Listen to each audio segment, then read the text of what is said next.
take the microphone.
A very good evening, everyone.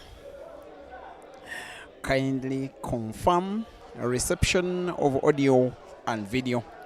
Watching from Break and Finish Live, watching from Peter Chebe Live, watching from Mchana Pool Club, please confirm in the comment section your reception of audio and video.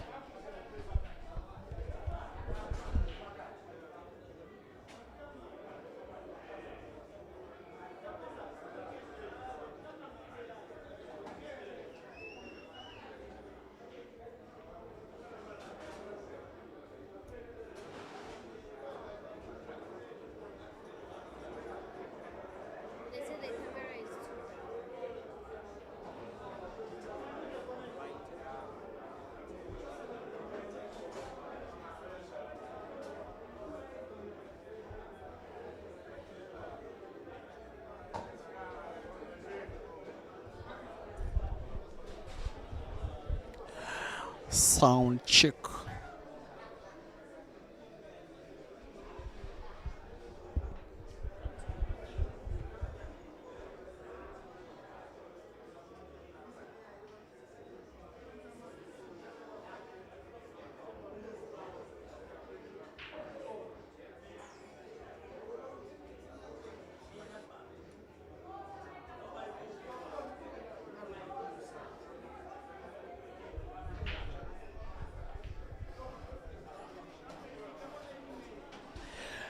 Live streaming from Rodenport in Johannesburg, presenting to you the men's singles final, the biggest individual game in all of them 32 that have been happening for the last 2 days. My name is Simon Peter Chebe. Today I am going to be commentating alongside. This is Samu Simelane, your new favorite main character. We are witnessing a very interesting and beautiful match right here in Rodeport, Johannesburg. It is going to be quite an exciting match to watch. Big games in the business. Kanda versus ADEN. Who is Sam, your we are best so guess? happy, first of all, to have you in the Paul family. You know, this game is kind of so addictive and so nice, so lovely, so adored. You imagine, this is only one frame that has been played. As I speak now, on 3 platforms where this match is live, we already have 2,000 people watching. Oh, that And is- the numbers can only get more. Of We are course. happy to have you as part of this. Thank you and so that much. burning desire to commentate and stream and how much you love the game, and most especially that you're South African, because the thing is that this country is so big, and promotion of the sport needs relatively more personnel than other places. So True. having you as part of the team is a big, big joy. Well, I appreciate being a part of this team. I appreciate being part of the pool club and the pool team. Our apologies right there. We are fixing audio a bit. We are looking at one of the most exciting matches to ever take place right here in Johannesburg. Currently, we are witnessing Aiden Joseph on the table. Unfortunately, he rattles himself right there, giving the ghost an opportunity to capitalize. Such mistakes cannot be afforded in a match of such great virtue. One mistake may not only cost you the frame, but it will cost you the entire match. Playing for very high stakes, they are. It is 35 runs for the winner. 35,000. 35,000 runs, will I forget? And then a not so bad 18,000 runs just for coming number 2.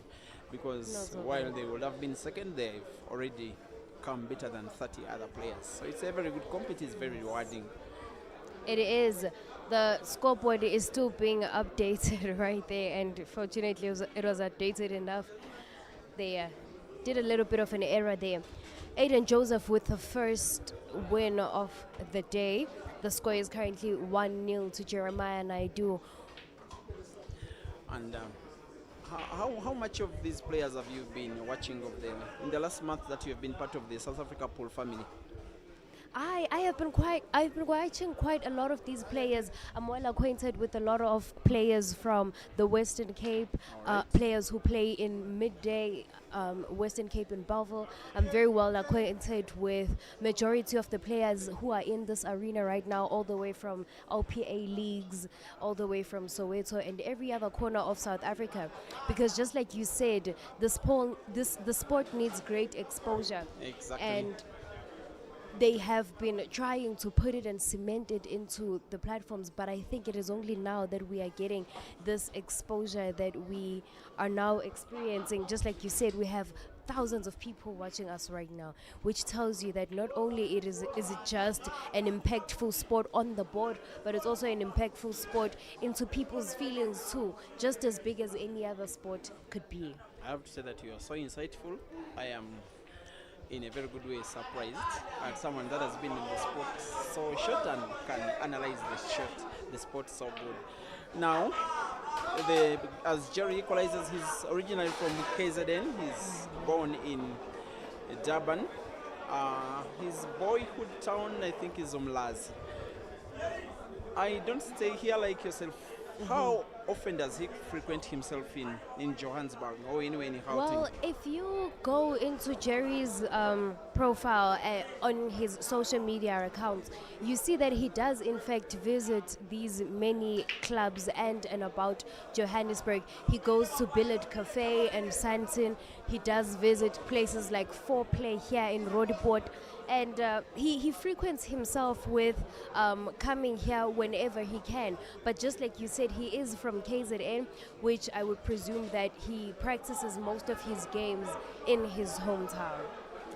Now, one thing that fans may have realized about this one, most especially those that are watching from the camera angle that is having the Peter Chobe live stream, the lady that you're seeing behind, who has gotten the permission to be in the camera angle is Mrs. ADEN. I get a feeling that this is not just about the rivalry between ADEN and Jerry, friends but rivals, but it's also about family. It is also about family and also that ego boost. Jeremiah has his family here. Aiden has his family here. Nobody wants to have a ego blow or ego jab in front of their family, especially when they are wives or rather they Let are me other tell you, you are listening from a man. One thing that you don't want is to be embarrassed in front of your wife. You don't want that happening. You can fight You can your fight. gloves off. Especially if 35,000 rands is at stake. Is at She stake. already has her eyes on that new Chanel bag. And hopefully one of the husbands is able to capitalize. Aiden with the rattle there. Now this I have to tell you, Samo. Aiden of late has been rusty.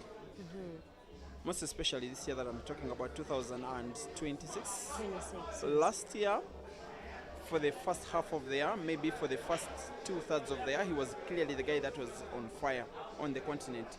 Then towards the end of the year, there is that trilogy between Aiden and Jerry and a certain Ugandan called Caesar. Now towards the end of the year, Caesar was just winning everything. Now from the start of the year, of the three guys, it is Caesar in bad form, Aiden in bad form, it is Jerry that is oozing with confidence. He's winning each and everything. They faced off Aiden and Jerry twice in Durban, after the All Africa Championships towards the end of the month of January, after the comp where they were not both participating, when ADEN was dethroned of his African title by Sean Mattis. There was a four-man comp, which was won by Jerry. He beat ADEN in the final 21-20, very close, but there was 80,000 runs to win. And the following day, they had a race to 21 for 40,000 runs. It was again won by Jerry, again by 21 frames to 20.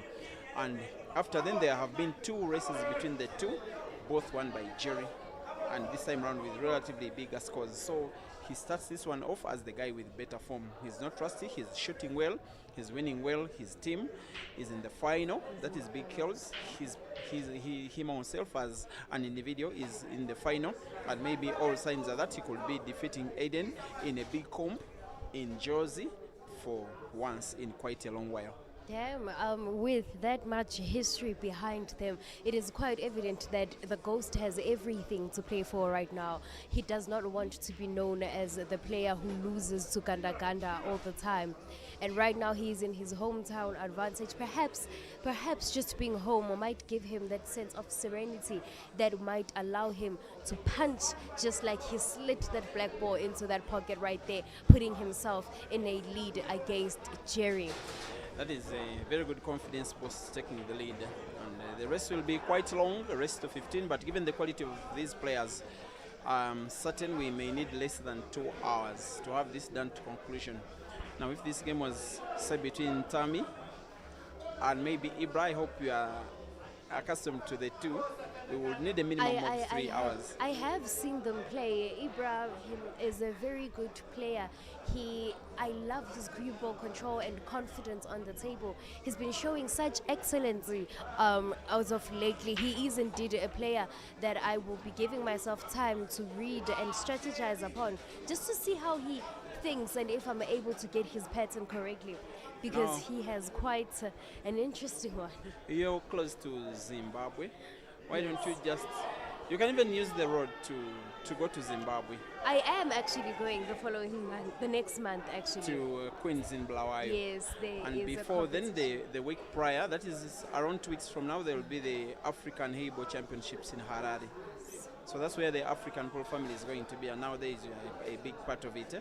Well, I guess that is where I'm going to be meeting everybody, and I absolutely cannot wait to be acquainted with each and every one of you, hoping that we are going to build beautiful and strong Q relationships. Dear viewers, as a matter of update, the All Africa Heibo Championships being organized in proud partnership between the World Heibo Federation and All Africa Pole Associations will be happening in 2 weeks' time in Harare in Zimbabwe. That's a big one. I'm hearing of $10,000 for number one. African competitions normally don't reward that much. That will be very big. And thereafter, another tournament in another city, but in the same country. That will be Queens in Bulawayo. That tournament has ADEN Joseph as defending champion. He defeated Ginty in last year's final. It also has the Ugandan lady Rukia as defending champion. So that is where the center of attraction will be. As much as the center of attraction, dear viewers, is now, the Durban-based Bulldozer is playing equalizer in a match to try and defeat ADEN in a big comp right in front of his fan base, and worse off, in front of his wife. This is going to be an interesting match to watch. Everybody is sitting at the edge of their chairs. We might be looking at a decider, just like you have said, that the history of these players always leads to a decider. I'm quite interested in seeing what happens right now. Is there going to be complete dominance? Is ADEN really tired of Jerry bullying him, even in front of his wife? Or is something going to change tonight? I am suspect. By the way, I don't see so many times. Jerry has defeated ADEN a few times in the recent past, but ADEN to take on Jerry many of the times he has to catch the flight to Durban simply to take Jerry on. But here in Jersey, anywhere in Gauteng, ADEN is almost unbeatable. Maybe this match provides a chance for Jerry right in front of all of that fan base, many of whom are supporting ADEN, but of course both of them are South African and they will be having good support themselves. And unfortunately, Unfortunate break there from ADEN. Unfortunately, his white ball goes for a little swim on the break, giving ADEN an opportunity to take control over what happens next. He attempts to break those shots, possibly going for the yellows, but for the position to which he has positioned himself right now, he might have to rethink his position. The yellows still have a possible way to go forward. I mean, for a player of such caliber, he will be able to figure his way, and he does indeed go for the yellows into the center pocket. Table is now closed. And you fancy him every step of the way, not only given the position of the yellows, but also that the guy trying to finish the frame, I just like calling him Africa's potting machine. Jerry can mean to pot. Aiden's out of sorts. He knows after the scratch on the break, Jerry will highly unlikely be allowing him a chance on the table. Now Jerry may have to pot yellow off cushion and off red, off cushion, off red, but it doesn't go in. Unfortunately, it does not go But in. even Jerry being, you get a feeling he may have intended to achieve exactly what he got, because when you cannot really go for it, sometimes it is better to play safe for it. Eden is not the guy, even Jerry being a risk taker, Eden is not the guy you take so many risks against, because he can really mean to be a class act. And response to Jerry's defense by Eden is Eden playing some kind of defense himself, but I will not be I'm not certain really it's sure of- defensive enough, because Jerry has all the whites to himself with a ball potted easily, with only one mission: finish the frame with his current visits of the table. This one, he plays with the top spin with the left motion on it. I'm not certain he intended to play the cue ball into the red, but it is working out for Ganda. This one he's playing for himself. He does have a lot of groups of people that will be supporting him in this one. Imagine the country of his origin, India, the country of his birth and naturalization, South Africa, the country of his management, Nigeria, the country of the majority of his present management team, Uganda, and of course many of the neutrals that just love his playing style. He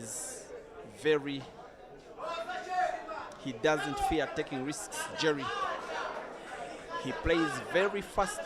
Up to now, he's had the quickest frame ever recorded in the history of African pool, when he won a frame by break and finish in 33 seconds. What can you do in that amount of time?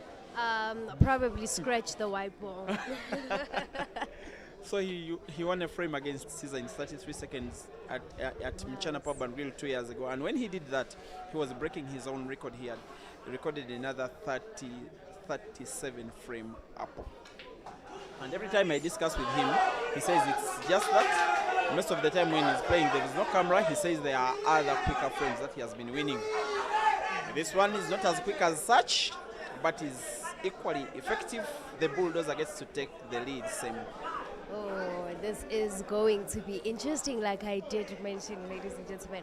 Jeremiah and I do now with the first time lead on this table. It has been a punch for punch, with these players visiting the table not more than 3 times per frame.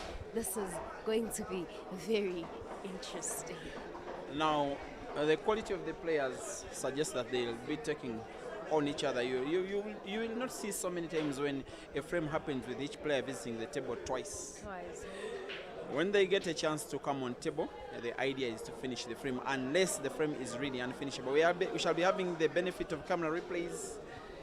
If you're watching from Peter Chebe Live, as Jerry leads for the first time in the match, it is 3-2. He's breaking frame number 3, and he's getting to make a ball. Do you see Aiden stepping foot in this frame? From how these balls are opened, I don't see, unless of course Ganda is going to leave room for error. But currently he looks as if he is understanding what is at risk here, and he's understanding that he absolutely cannot afford to let a slip up. So I don't see Aiden on this table on this one frame. He successfully takes the yellow ball. Perhaps did not land himself as beautifully as he would have wanted, but he will make a plan. They call him Kanda because of that. Now, do you have a favorite between these two? If I did, I would be biased. But because I No, do, it's okay. it means I am. Okay, it's okay. I do. You're just human.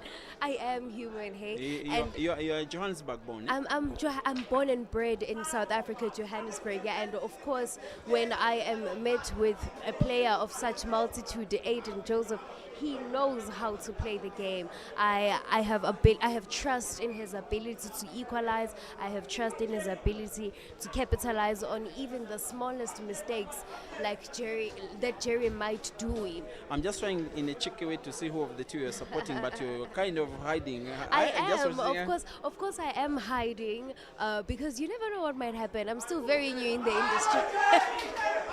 However, if I am to be honest, I am kind of rooting that the money stays where it is made. That's exactly what I was looking for. Aiden is the home player.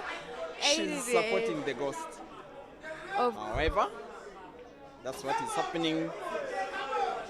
The bulldozer wins a third to the annoyance of Mrs. Aiden. Dear viewers, it is Jerry 4 and Aiden 2. Blow for blow, it has been happening for such a long time. What do you think is going to happen? Please do let us know what your thoughts are on the comment section. Let us know if you think that Aiden has an opportunity to capitalize, equalize, and possibly go away with 35,000 rands, or is he just going to have to make use of this 18,000 second place money? Jerry seems to have a lot of supporters in this arena right now. You keep hearing his voice more than anything. He's a very social guy. By the way, same applies to his opponent. And there's a lot of the players are divided. They are very sure. Every player who is involved in this competition is very sure they can beat these guys, but every player knows that these guys are better than them. So they are divided. One of them supports the other, and that is how it happens. And I like what this tournament is providing, because some of the players that have been big rivals have been united in this competition. And you imagine Ginte being on the same team with Ibra. That is big KELS. Those players are big rivals in history. This competition is uniting them as opponents, and there are some of the players who have been on the same team and have been divided by this competition. Just imagine Harry is representing the Q Masters team that is Tanzanian managed, and then Jerry is on the big KELS team that is Nigerian managed. And they have been facing teams, majority of which are South African teams, and they have been facing South African players and playing against South African fans, and yet both are South African by blood. Is that not what we call a unity? I mean, there is no unity in the table. We only want dominance here. Unfortunately, feelings have to be put aside in such moments like this. Aiden is going in for straight pots here. He has been stroking quite excellently. He's leaving himself beautiful position. I don't see Jerry visiting the table anymore. I don't know what your thoughts are. But not when Aiden is having a 4 frames to 2 deficit to try and cover. And believe you me, of the two players, he's the one I trust more when it comes to the ability to come from behind.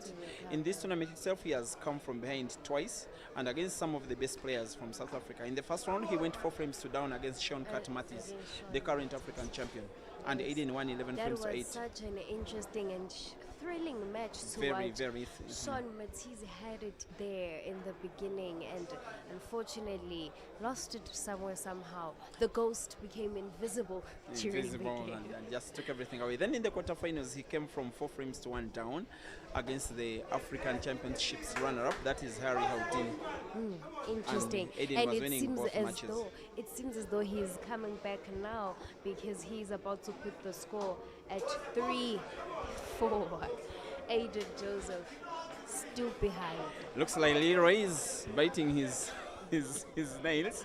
Of course, he'll be rooting for Aiden. Both are members of the Ghost Nation team. Dear viewers, it is Aiden 3 and Jerry 4. beautiful body right there. His stroke as excellent as ever. His hand very steady. He knows what he's playing for. His aim right there on that ball, right there on recap, is showing you that he knew exactly what he was doing as he was stroking that ball. Beautiful frame. Well won, well finished. Now the ghost is within one. But there's one thing that Jerry does so good. He does have those good clearances, and we have the benefit of now another replay with him breaking and putting yellow to the side pocket on the left. He does leave an open table. He seems to be going for the yellows. The table now is closed. Lands himself a little unfortunate there. He had a plan for his yellows, but he kind of messed it up with how he positioned himself after that pot. What sometimes he does well is recovering. The one thing that normally bails him out is his ability to pot. He has such big potting ability. Even now, what he needs is just to make a ball, and you can see he's doing not really. Maybe he'll not count himself so unfortunate, maybe, because one of his yellows is occupying a pocket that ADEN may need to pass one or two of his reds. That is not the kind of decision you would expect at this stage. It may look exactly like ADEN is going to start punishing the errors. Unfortunately, he doesn't. Lands a little bit safe there. Now, you as my South African teacher, as Jerry Fowles, how much do you think this match divides South Africa? Which because South Africa supports Pool so much. Now, which provinces do you think support ADEN and which provinces do you think support Jerry? Because these two are the most supported players in the country. I think the Paprika province is up, but Paprika province is KZN, and we call it the Paprika province because that is where you will find majority of Indian people, and Indian people are known for their love of curry. KZN is KwaZulu-Natal. KwaZulu-Natal, yes. So we have KwaZulu-Natal obviously rooting for their Jeremiah, and then we also have Johannesburg people. People in Johannesburg really love the Ghost. He's not just loved, he's not just supported. From what I see, he's worshipped like a small god. He to a certain extent, because when the event has ADEN, the Ghost, numbers will be there. Everybody wants to witness greatness in person, you know. So I'm quite interested in seeing what is to happen. Really. Then Western Cape, I'm so interested in that one because I know ADEN is Cape Town based, Cape Town born. That one is going to be a little bit divided, because then Kanda also has some really incredible support system from the Western Cape. So perhaps the Western Cape is a little bit divided, with a more side going towards ADEN. ADEN is born there. Actually, he told me he left the Western Cape when he was learning how to play pool. Then he became a star in Johannesburg. So because of the rivalry between Western Cape and Gauteng, sometimes the Western Cape people see him as some kind of traitor. Some kind of traitor. Because now he represents Gauteng more than he does Western Cape, and yet he's born in the Cape. Well, I don't know. Maybe the sport pulled him differently. I mean, Johannesburg is known as the heart of the Q sport. Yeah. So I wouldn't blame ADEN for wanting to come and be where the blood streams and where the heartbeat is for this sport that he loves. And there he goes right there. You couldn't have said it any better. Commentating alongside you for the very first time, I have to say that I am very impressed. And please keep it up, and you can be anything in this sport. Just with your voice, your ability to articulate issues, I also find you very wise, and please keep it up. Thank you very much. You're flattering me. I feel blessed. Guys, 4-4. Race to 15 is pretty much now a race to 11.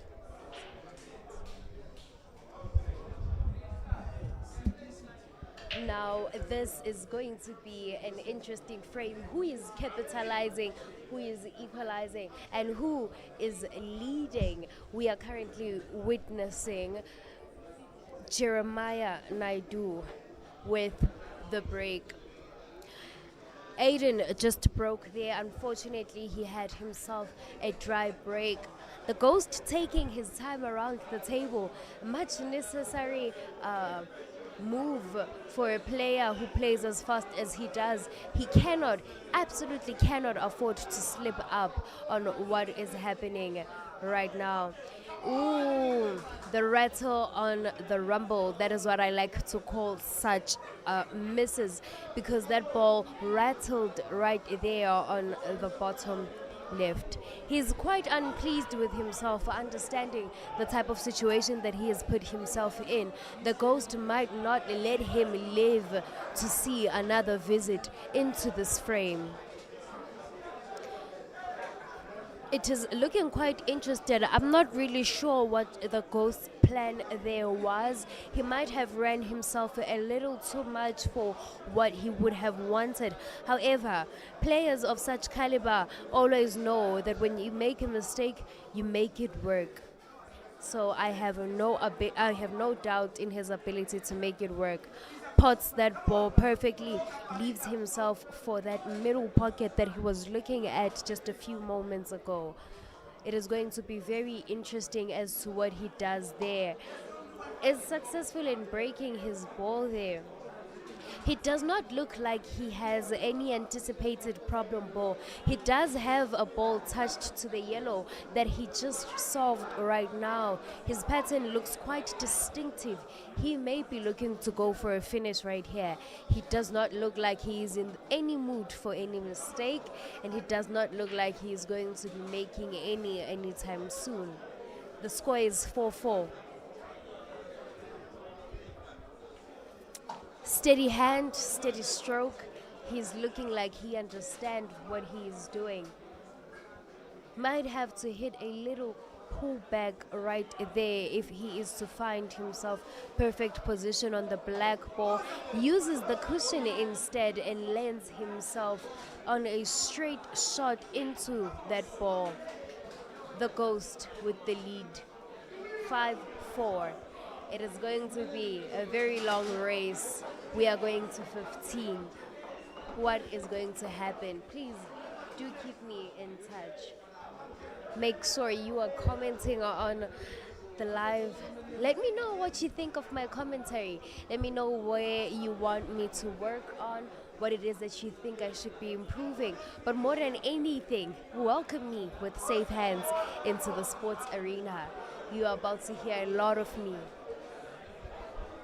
Jeremiah and I do with the break there. He goes for the side break. Most players love that break because it always ensures a pot.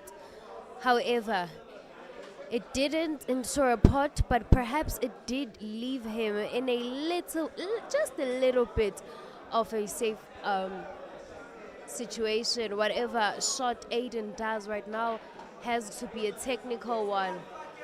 I am so impressed with the type of matches I am watching. Such impeccable players. Aiden Joseph closes the tables with yellows.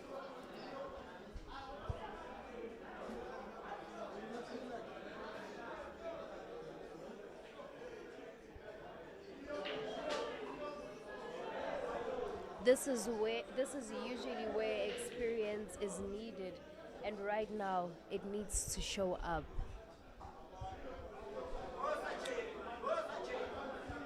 He has left Jerry there in a little bit of a sticky situation. Jerry's fans are a little too excited right there, just to have an opportunity to visit the table. They know how scarce such an opportunity is in such a blow-for-blow type of moment. Jerry slices that perfectly into the middle pocket. He's as good as John Wick is with his knife.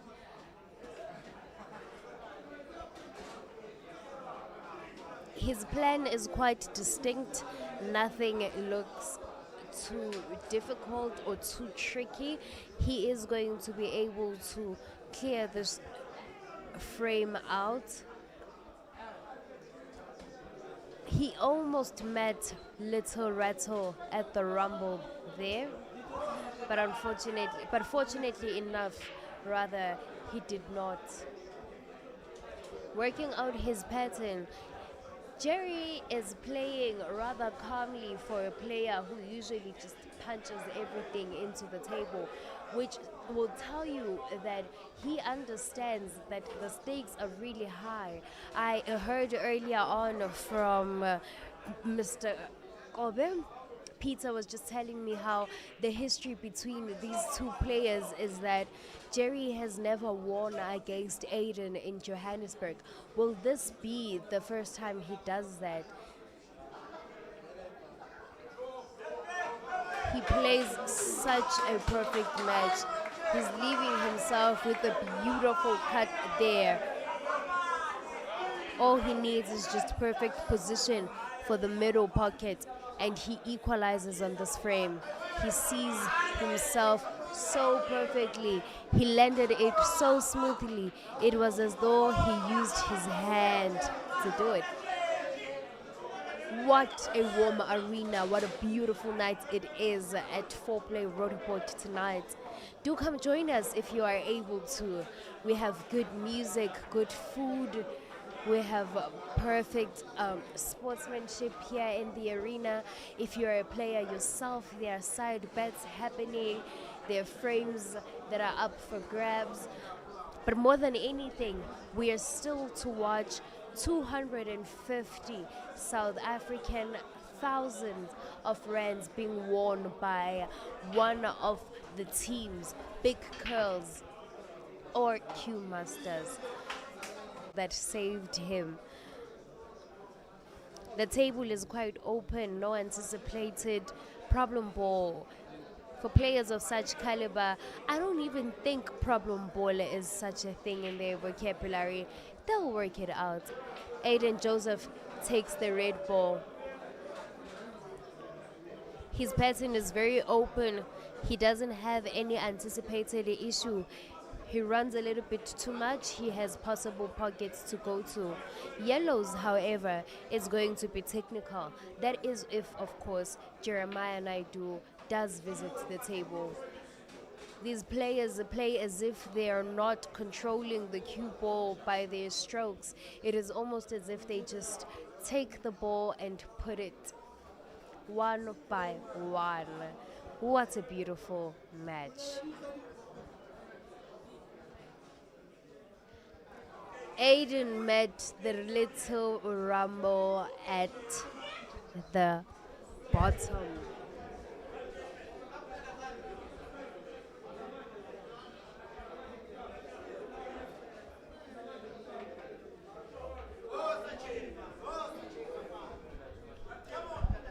A bit unpleased with himself, he was not anticipating on giving Aiden any opportunity to visit the frame. He understands how much of a risk that is.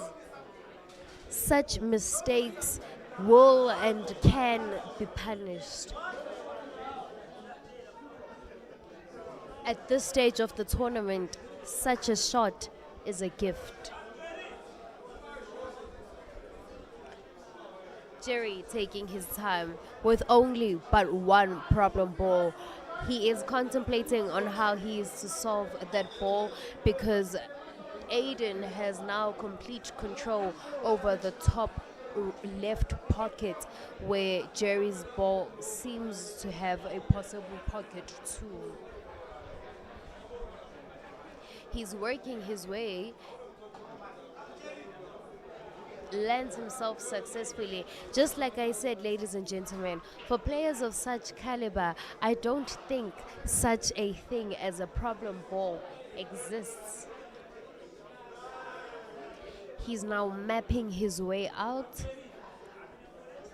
trying to figure out where he wants to land, how he's going to land where he wants to land, and which stroke is necessary to land exactly there. Comes a bit short for somebody who wanted to put that ball into the bottom right, however, might be looking to go for the top rail there. I'm interested in knowing though, what do you think of this frame, Peter? It is very unlikely that in back, he can really mean to pot. Sometimes shot straight. Aiden doesn't believe what he's seeing, dear viewers. Jerry can mean to be such a porter. The shot you have just seen is perhaps the best that you'll ever see in this match. That is the best of the bulldozer. Potting one ball and another, and the cue ball into another, then potting the last yellow on the table. Clearly, he will be potting black with a sharp cut on the right, naturally into the side pocket on the left for what will be the bulldozers regain of the lead. Viewers, Jerry 6 and Aiden 5.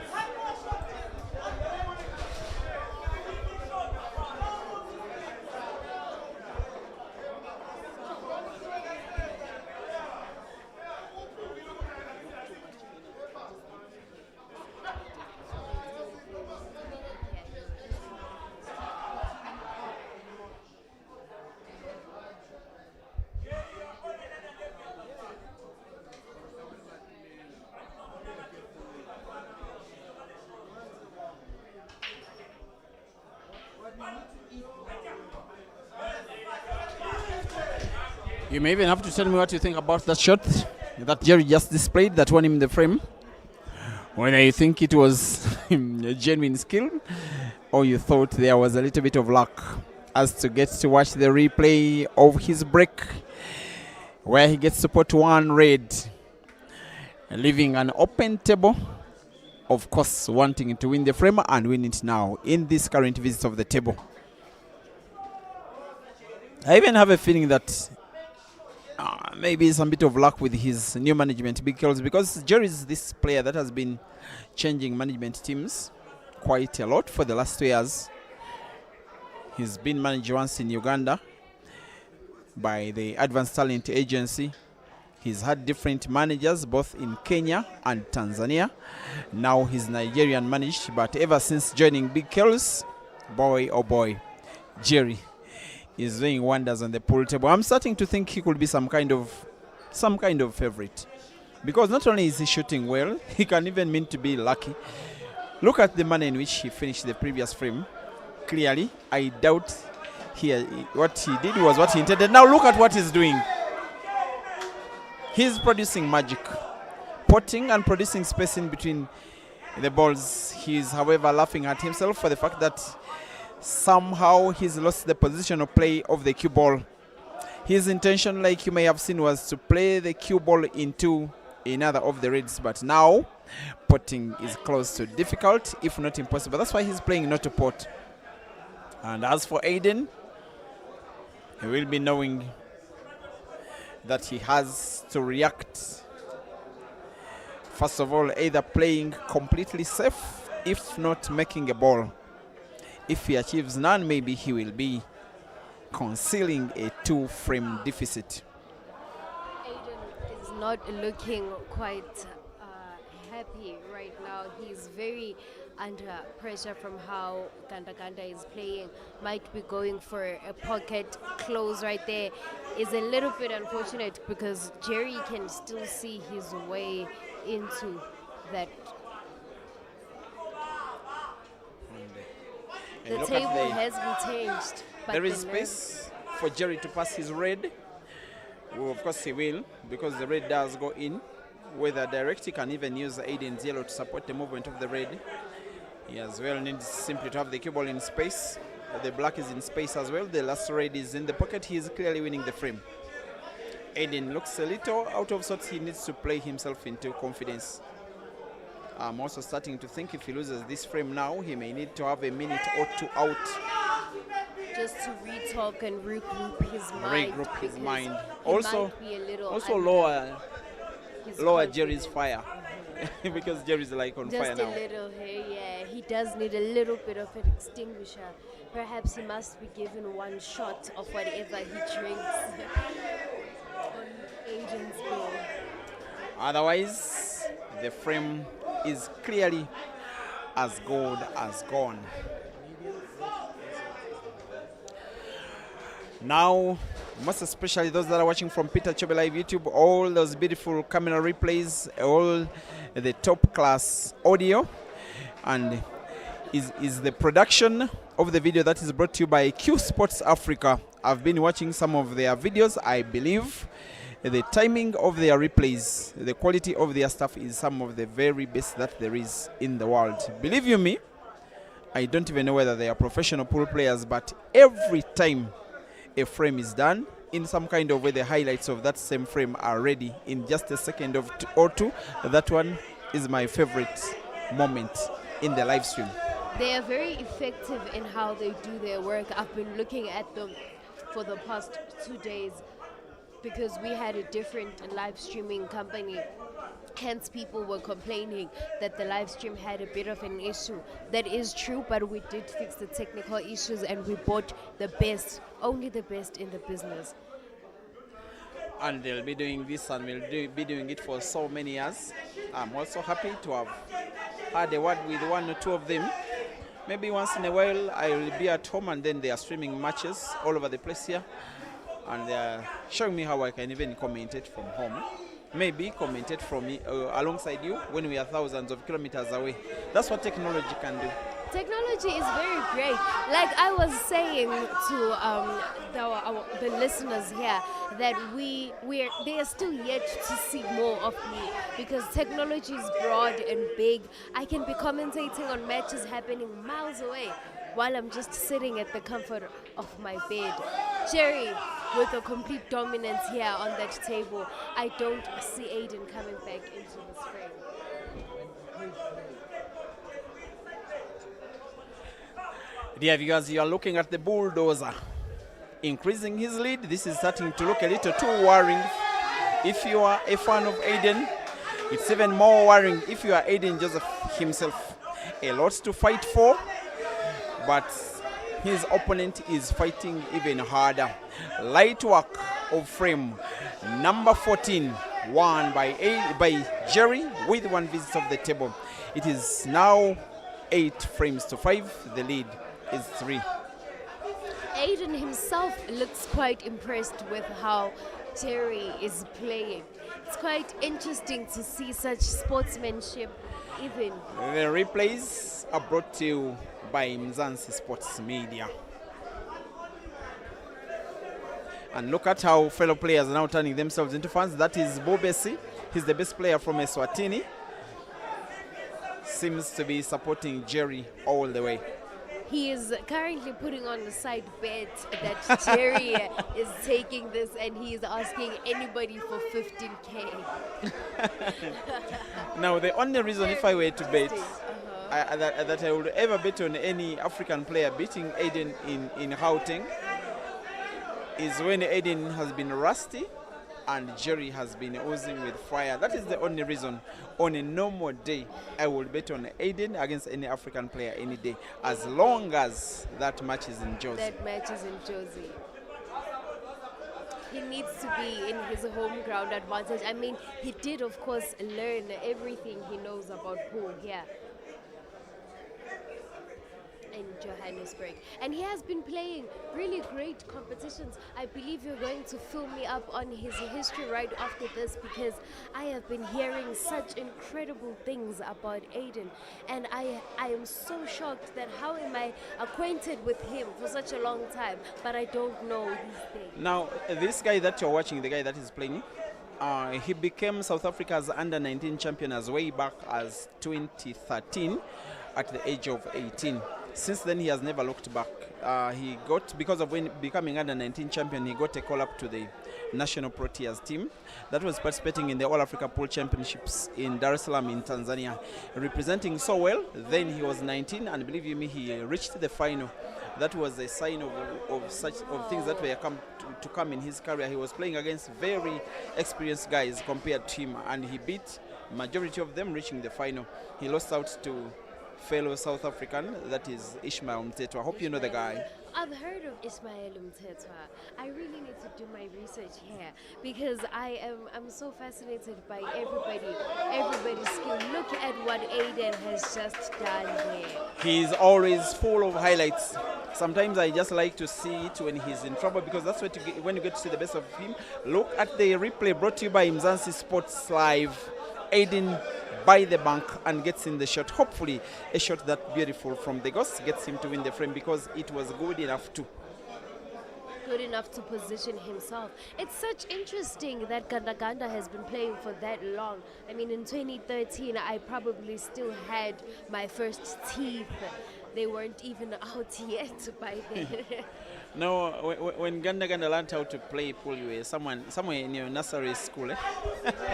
Somewhere, no, not nursery. And by the way, primary. The amount of knowledge you share to people, some of them may think that you are an old woman. An old woman, I understand. I have been told once or twice before by my dad that I am wise beyond my years. However, I do like to remain humble, because knowledge is a plethora. Knowledge is a pool of just endless possibilities. You can never know too much, nor can you ever know too little. Of course, the learning curve never ends. I'm here to learn from you. And I'm here to learn from you too. And especially from these players who pot everything. I am impressed. How old do you think Jerry is? From what you have just told me, old enough to be my father. No, Jerry, let me tell you one thing. Many people overstate his age. I would assume he is perhaps. And sometimes I state his age and people think that I'm overstating it as well. The guy is 29. No. And genuinely 29. He's younger than Aiden, who is in his 30s. When he told me that he was 29, I too argued. Then he got his phone, showed me his Facebook profile, showed me pictures of 2014. Then I saw this young teenage in his early teens. He just gained this big body. But believe me, when you get to meet him and discuss with him and his interests and everything, he's clearly 29. That his age speaks through his interests and everything. But the level of play is over 40. The guy Aiden is making light work of Aiden now. The lead is 4. Do you think Aiden can come back? I think Aiden is going to try and come back. I don't think he will be successful in it. However, if he can get an apple in this frame, it might boost his confidence. It might make him come back a little. Perhaps you were right. Perhaps he does need just a moment. He needs it. Someone needs to talk to him that you have time out. Like you said, for him to regroup, and also to his opponent to cool his fire. Because Jerry is clearly on fire. Perhaps the break is not going to cool Jerry down. What if the break actually fuels Jerry even more? Because he will go and he will have time to look at everything that makes him play. And he will come back more motivated. But what happens is that when you lose your pattern, when you are having bad breaks, when your opponent is playing so well, of the two players, you are the one that needs a break. Even a phone call from his manager would do. It could be a phone call from mom or dad. It could be a phone call from son or daughter. It could be a discussion with a fan. He could even just get to his phone and maybe chat with someone, or just forget about the game. Then watch some 5-minute, 4-minute video. Then come back regrouped. That will do. Sense of relaxation, because right now he's playing from pressure. He understands what is at stake here. He does not want second place. He's not ready for second place. Is he going to settle for it, or is he going to bulldoze himself into a lead here? It's not just about the money. Of course, there is 35,000 at stake, but when someone tries to beat you in front of your own home crowd, when you are the organizing director of the whole competition, when you reach the final, you will really want to win it, but it gets worse when, at least I will say this again, I'm a man, someone beating you in front of your wife. It would really mean to be something, and Jerry wants it that way, because these two are friends, but big rivals. However, we have the Ghost pulling one frame back, one visit of the table, one Aiden, one Ghost, and finally one apple. Aiden Joseph 6, Jeremiah Naido 9. Now by 2016, ADEN has started to claim a throne to being the best player on the African continent. When Wetsi Moraki was official African champion, ADEN was maturing more and more and more. He had not yet started winning the big comps outside South Africa. In South Africa, he was already winning, but outside South Africa, he was not really winning. Now, these players, I have to tell you, they are big gamblers. ADEN is a big gambler. Ishmael is a big gambler. They were playing session after session after session, day after day after day for about 2 months. Ishmael was then a big guy on the table. He started those sessions by winning against ADEN. By the 4th week, they were sharing the sessions in between themselves almost fairly. By the 5th week, ADEN was winning 3 or 4, 5 sessions against Ishmael every day. Now, when Ishmael was beaten to zero balance in his pocket, he wrote on his Facebook a page that is called Ishmael Mteto. I follow that page up to present day. He said, "I will never play this guy," quote, "because ADEN Joseph is a ghost." That is the moment that ADEN got the nickname the Ghost. Then Jerry was younger. He was upcoming, but he was ever promising. And by the start of COVID, before COVID, around 2018, Jerry himself had become South African national champion in 9-ball. He was playing ultimate pool. He also he defended the 9-ball championship, as well as winning the South African 8-ball title.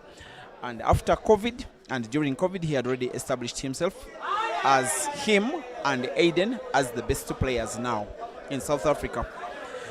That is nowadays no longer questionable. Yes, none of them is official South African champion. It is shown. None of them is official African champion. It is still shown. None of them is official South African number 1. It is Harry.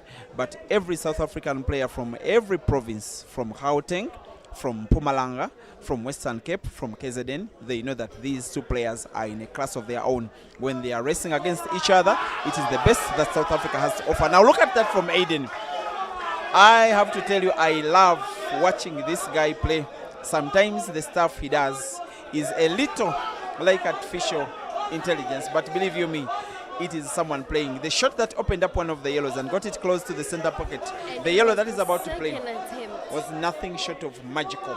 It was nothing short of beauty. Absolutely class. The rest is just formalities. He knows what he is doing, and he did it perfectly. ADEN Joseph, 7-9. Jerry still with the lead. It can now be anybody's game.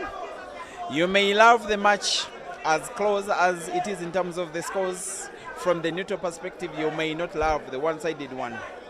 Pressure builds, pressure breaks. It seems as though pressure works in ADEN's favor. We are yet to see what is going to happen. Do you think she's under pressure? I think she is composed. I think that is her composure face. When she's under pressure, she usually bites her lower lip.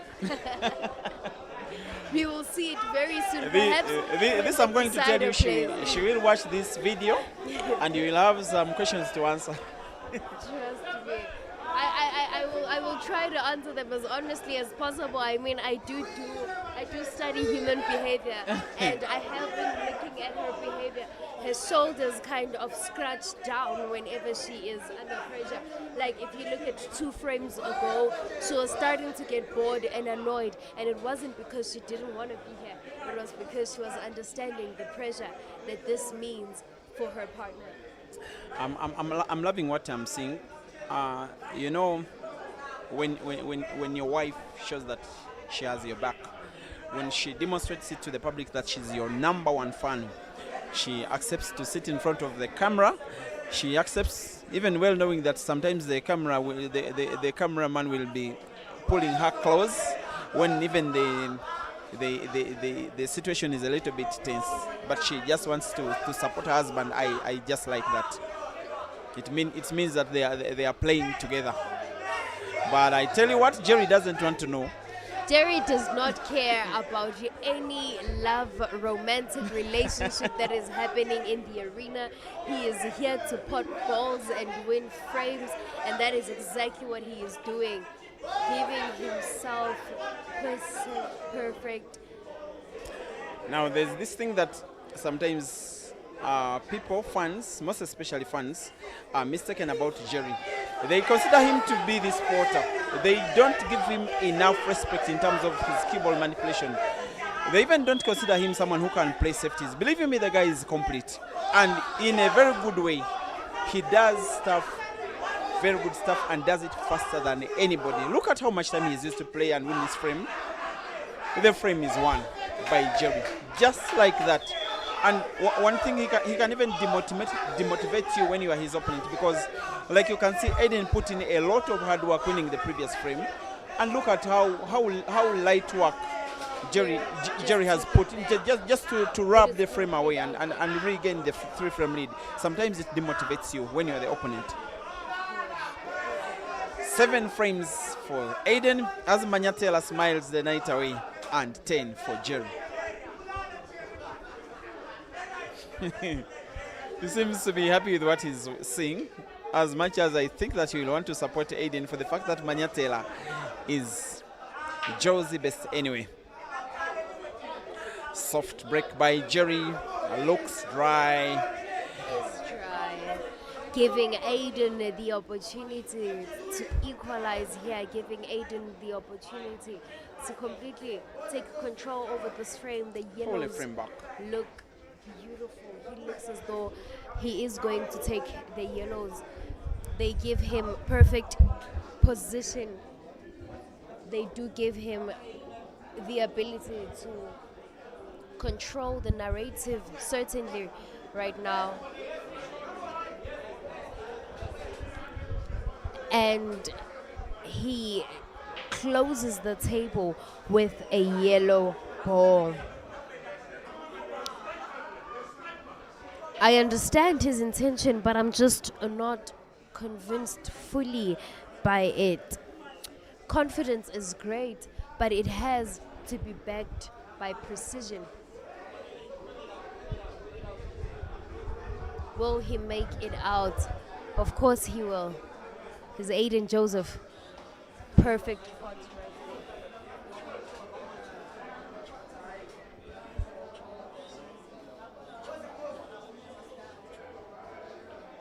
there. He lands himself beautifully right there for a pot.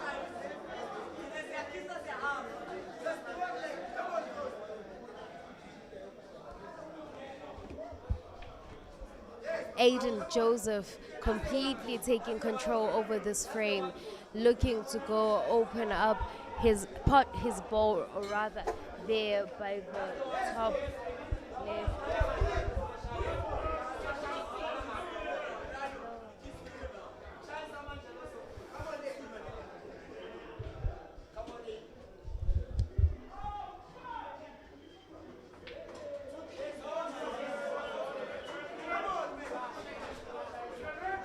His fans are saying this shot is way too easy for him, and I see no lies there. Did he land himself beautifully for the black ball? Quite a technical shot, however, a perfect shot. He goes right in.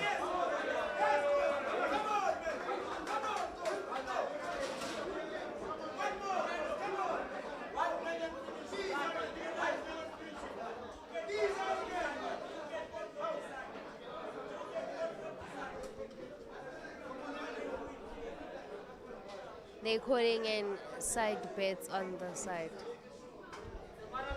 Very interesting here in the arena. Leroy there being shown by the camera.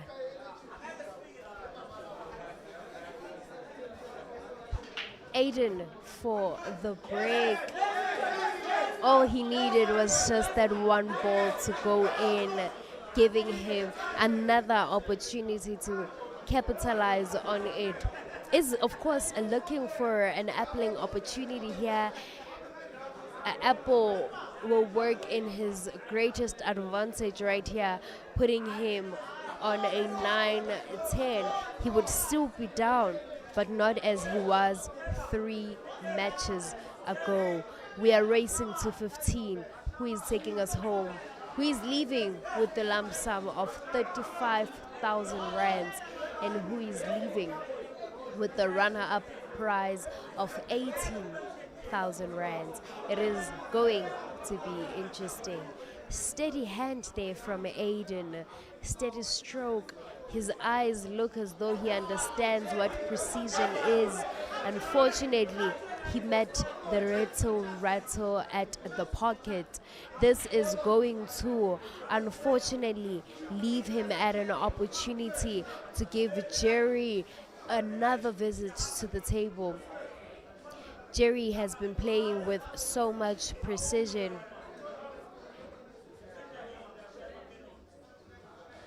Going into the bottom right pocket is going to be interesting. He is going to be looking towards solving those two balls right there. However, right now he may be going for... Oh, he does not believe in being safe. Safety for him means running away. He can talk with her, and then you guys can do conclude the last five frames, and then she can go switch into the game. Okay. After this game. Jerry looking towards maybe doubling that ball. Currently does not have a possible pot on that ball. Plays it as safe as he could have.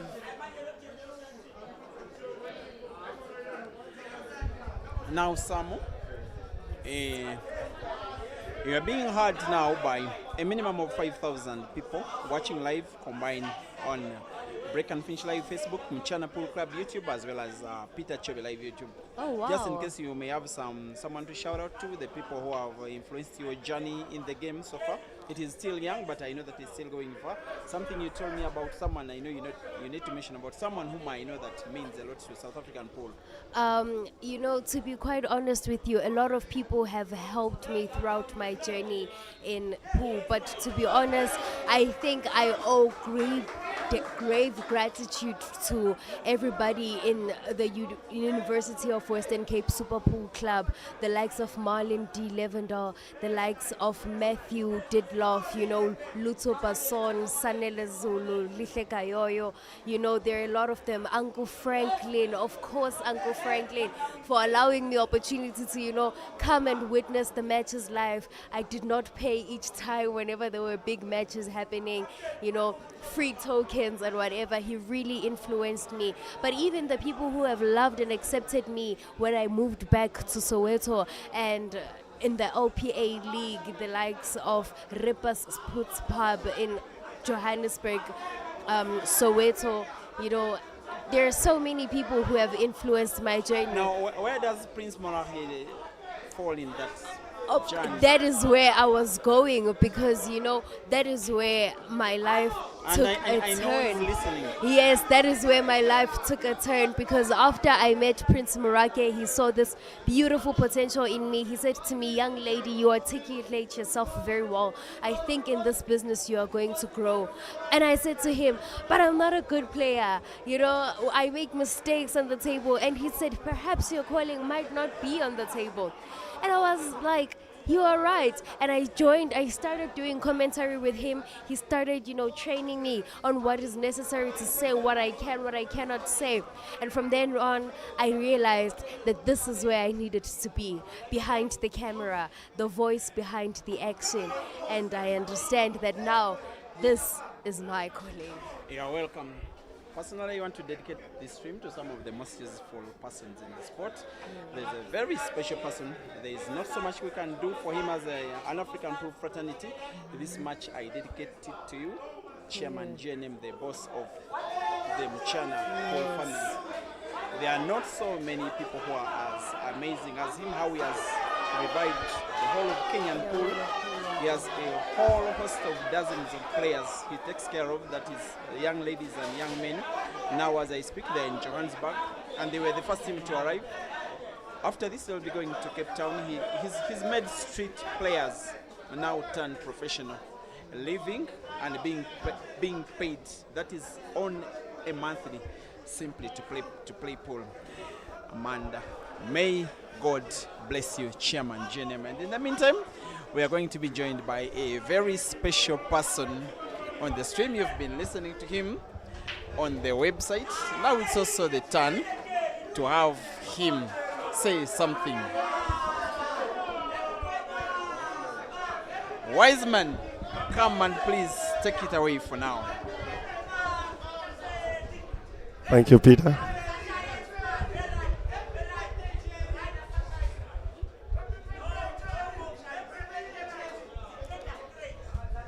Ladies and gentlemen, the struggle continues. 10-9 on the board, race to 15.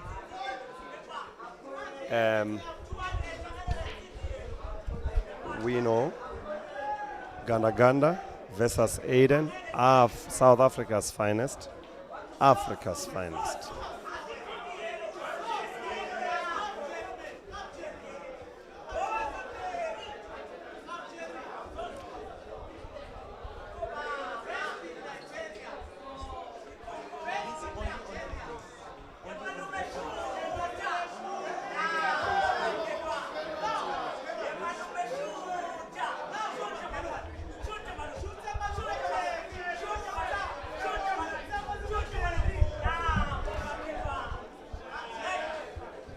This frame is concluded, ladies and gentlemen. I don't see Jeremiah missing from here. But again, it's Aiden Joseph that we're talking about. I can't be 100% sure that this will mean the end of the game. 11-9. And then again, you are with Wiseman, ladies and gentlemen.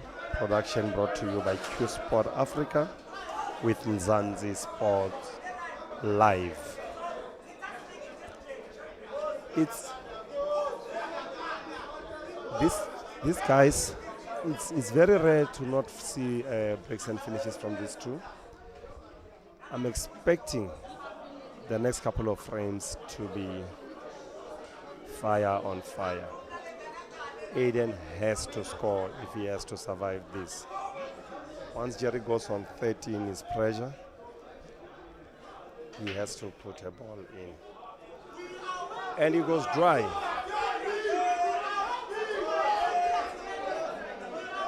Aiden is dry. Seems like Jerry will be going for yellow balls here. The two red balls stuck next to it.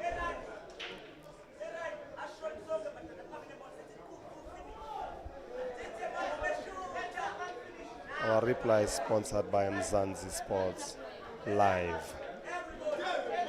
He didn't go for the red balls because of the two red balls stuck together next to the pocket. Those two red balls might present a problem. I don't see any problem ball for Jerry. Aiden, the ghost, Joseph, 9. It's 12-9. We have seen comebacks deeper than this. This is far from over, ladies and gentlemen. Fans are getting tighter and tighter to the viewing platform.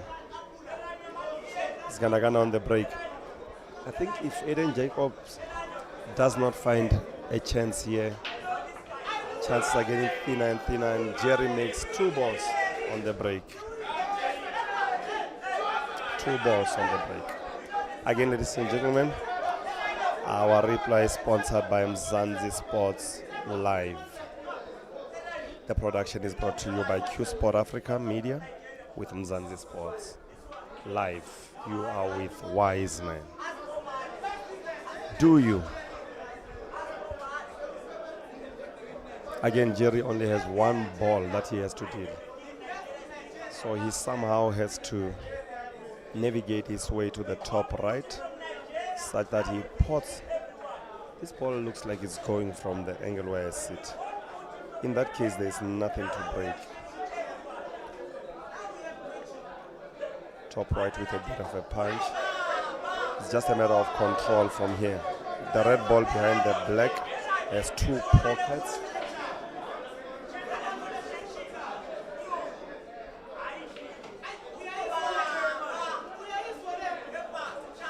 And he's gonna have to take it down. Okay. I think he's gonna leave that as a key ball. I mean, you gotta notice something with these guys. Their white ball, they don't play too hard, but yet their white ball keeps on moving. So the whole secret of cue ball navigation lies with the spins on the white ball. It's gonna just put a nudge on the stop shot, and that's that. There it is. Jeremiah, Ganda, 90, 13, double digit, single digit, Joseph the Ghost, ADEN. This is getting thinner and thinner, ladies and gentlemen. He's hanging by the thread. He's hanging by the thread, by just a cobweb. ADEN Joseph has to get an apple. He has to get an apple. Jeremiah is on fire. Is he dry? Oh my goodness. Oh my goodness. That's the curse of a comeback. The balls are open. I think Jerry here will be opting for yellow. Might be starting with a... He goes top, he goes for reds. Oh. Jeremiah opted for reds. Well, both sides are open. However, he has to work a little bit harder than with the yellow balls. I felt like the yellow balls were a little bit more open, and not just because of the ball in the pocket, but then again, they are more closer to pockets than the red balls. In this case, he has to work a little bit harder because he has to go up and down the table. Ghost Nation, ladies and gentlemen. The Ghost fans looking in hope. At this point, you can only hope that Jerry misses. The man is not missing any balls. Jerry has been very consistent over the past couple of months. I mean, he's right now on the verge of being one of the greatest African players of all time. I mean, there's still quite a debate on who the greatest players of all time in Africa are, but he surely is in the top 5. I think Jeremiah is going to have to run this game now. He has to go for those 2 balls at the bottom and then come back. I think he's going to start on top. However, that means he has to come all the way back when he gets to the black ball. It's a little bit thin. It needs a little bit of work. Not undoable though. And he makes the ball, but now he made contact.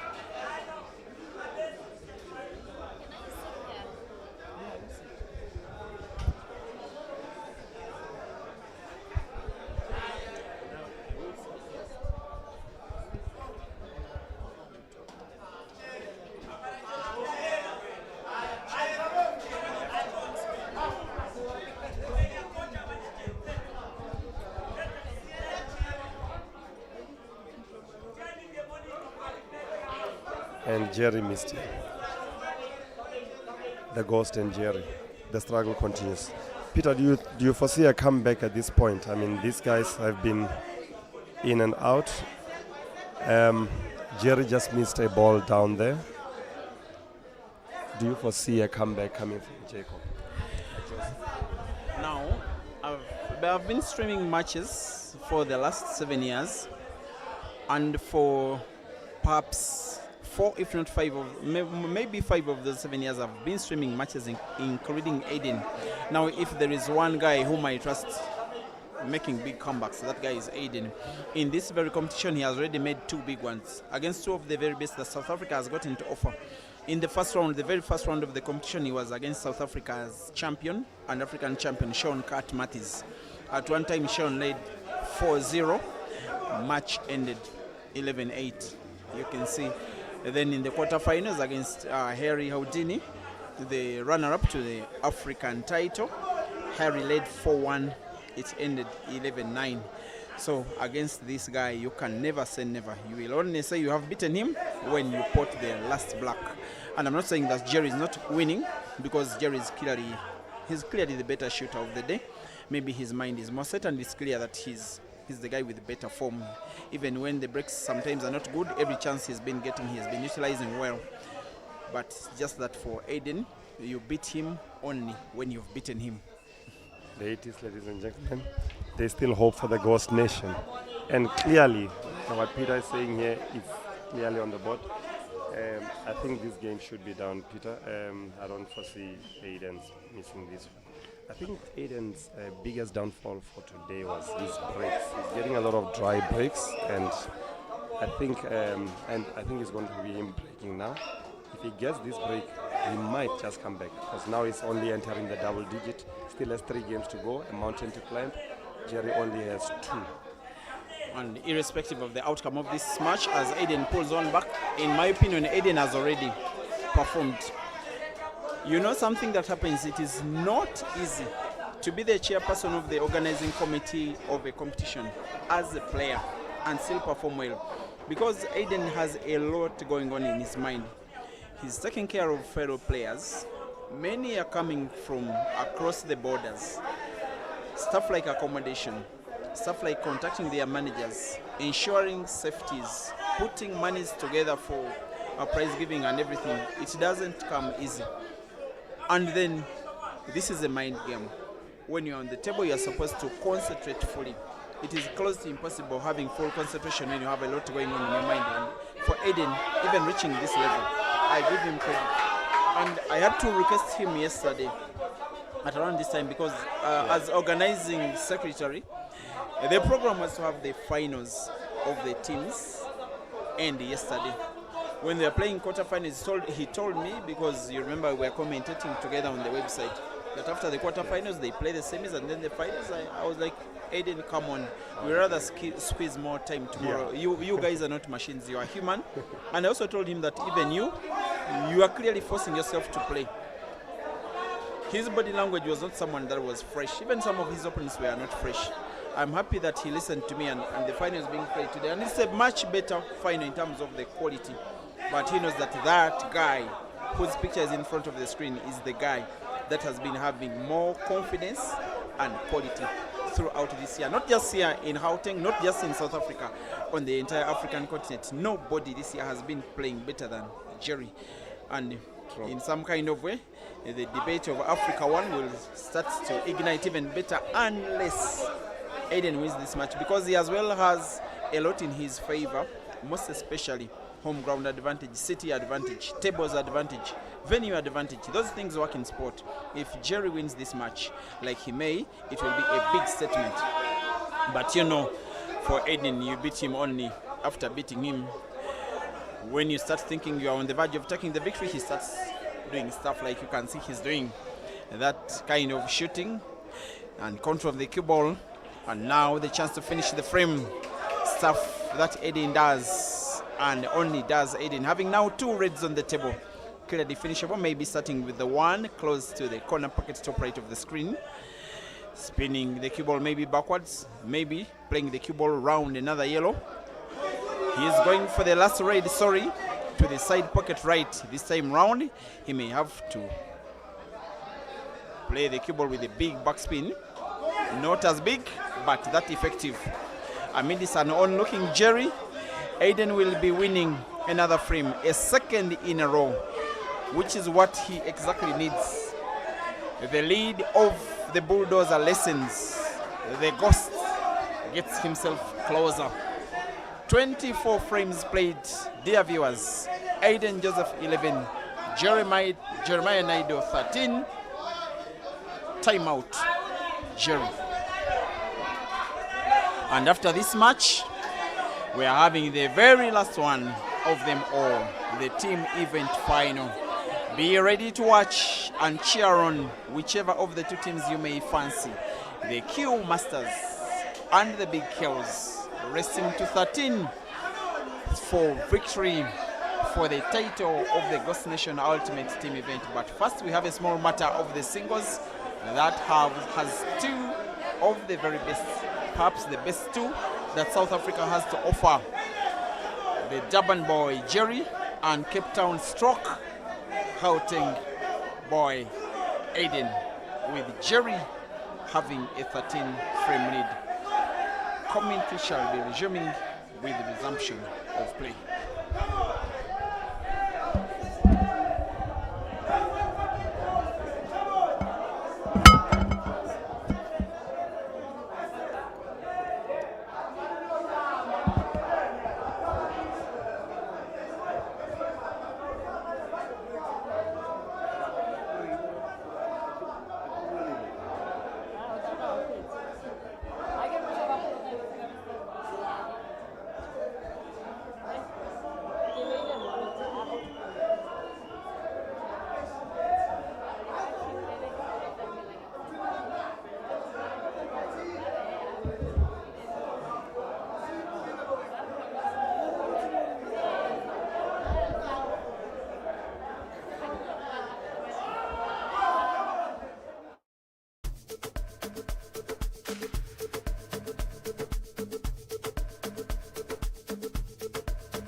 We are back, guys.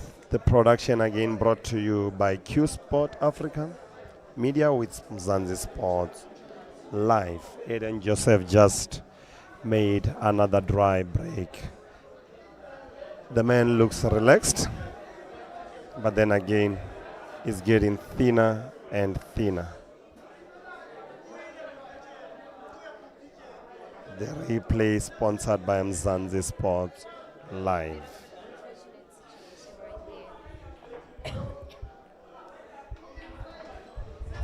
A bit of an unfortunate situation right there. A dry break in such a moment may not only lead Aiden to lose this frame, but might give Ganda another opportunity to capitalize, lead, and possibly go further in closer to the 15 margin. It is going to be quite an interesting few games right here. Aiden was on fire the past 2 games. I trust his ability to come back. However, I am not quite sure about his confidence, not only in the table but also in himself. What are your thoughts on this? Aiden has been doing a lot, really. On the table, I don't think Aiden is ever scared. Once he gets to the table, he fires. The question is, will Jerry let him? Because this man does not miss a ball. The man has the white ball in control. His confidence is just on point. Aiden is not being given chances. 1 miss is out. 2 misses, you are dead. Jerry on the verge of 14. 1 frame to go for Jerry, and that will be it. That will be 14-11. Jerry to break. Ladies and gentlemen, if Jerry gets a ball down, we may be talking GG. It is now starting to settle in. The nerves are getting higher. The pressure is getting on. We are watching the game that is either going to be the decider or going to be the game that allows Aiden yet another opportunity to capitalize. Aiden only needs 4 to win. Jerry only 1. The atmosphere in this venue is thick. Each and everyone is watching to see what happens. A dry break from Jerry, giving the Ghost an opportunity to stay in the game. The stakes are high, 35,000 rands. What would you do with that amount of money if you were playing and you had to win it tonight? 35,000 rands. Yeah, that's a lot. I'll put it back. If I win 35,000 rands at this rank, my confidence is too high. They are Africa's finest here. I'll go for another race. But ladies and gentlemen, Aiden on the yellow balls. The yellow balls, I don't see a dead ball over here. The only hard ball is the one on the top, which can only go to the top left corner of the table. Right now, Aiden, I think he's going to go for the ball at the bottom, on the bottom right of the table.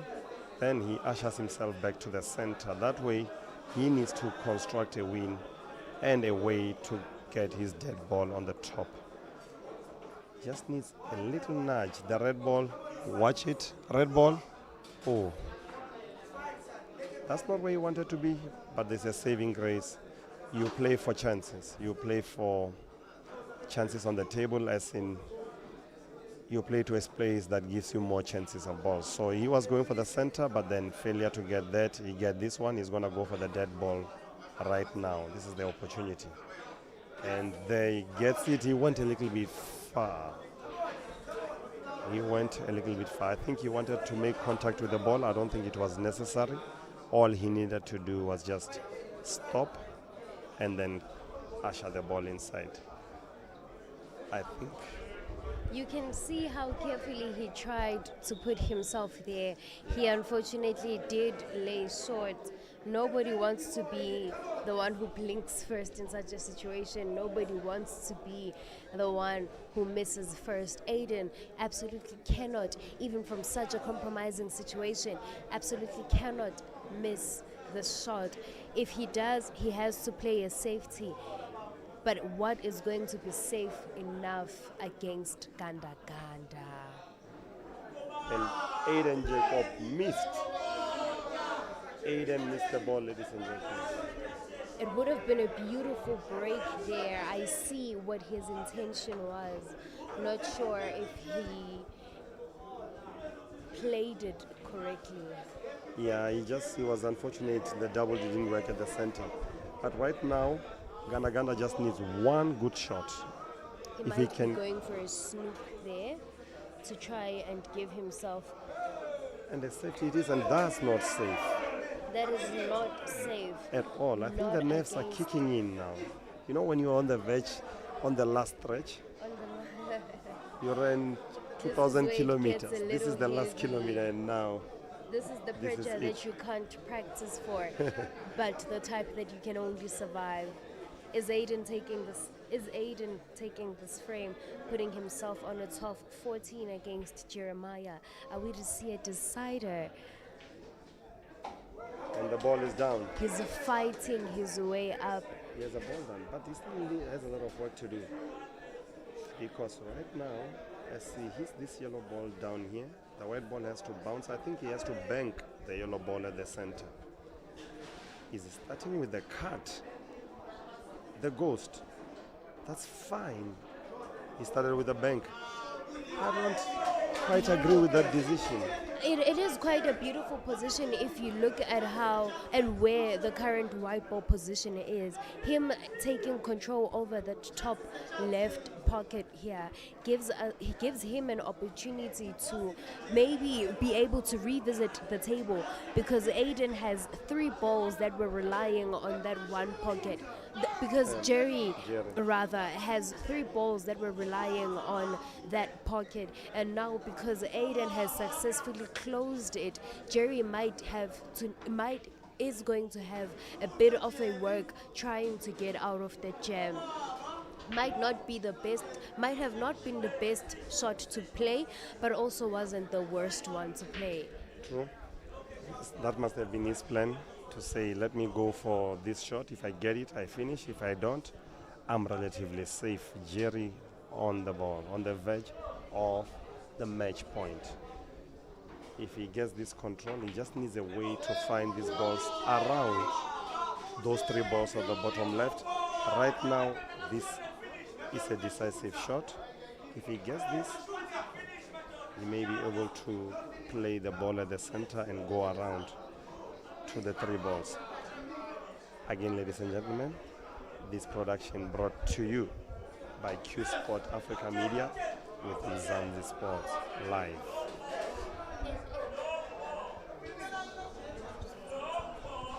In a moment like this, the pressure is getting very ice cold. Jerry is able to find himself positioned right there. Are we seeing the last of this match, or is ADEN going to revisit the table? It looks as though nothing.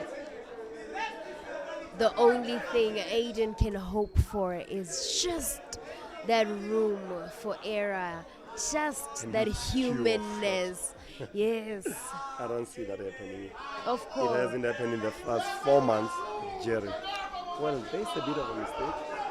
It's not an impossible ball, but that's It not what might you want. cost him the frame. If it It's does, very tight. He's standing straight. A cut on this is going to be pull technical. center, pull back, and he gets the shot in. Ladies and gentlemen, match point, match black ball. He has to make this one. The fans are already running to the stadium. The rest is just We are in the formalities. Back Ladies to and soccer days. gentlemen, this commentary Ganda Ganda, for the final. Jeremiah, Jeremiah. Naidu. He has done it. Praise. 15-11. Ladies and gentlemen, my name is Samu Simelane.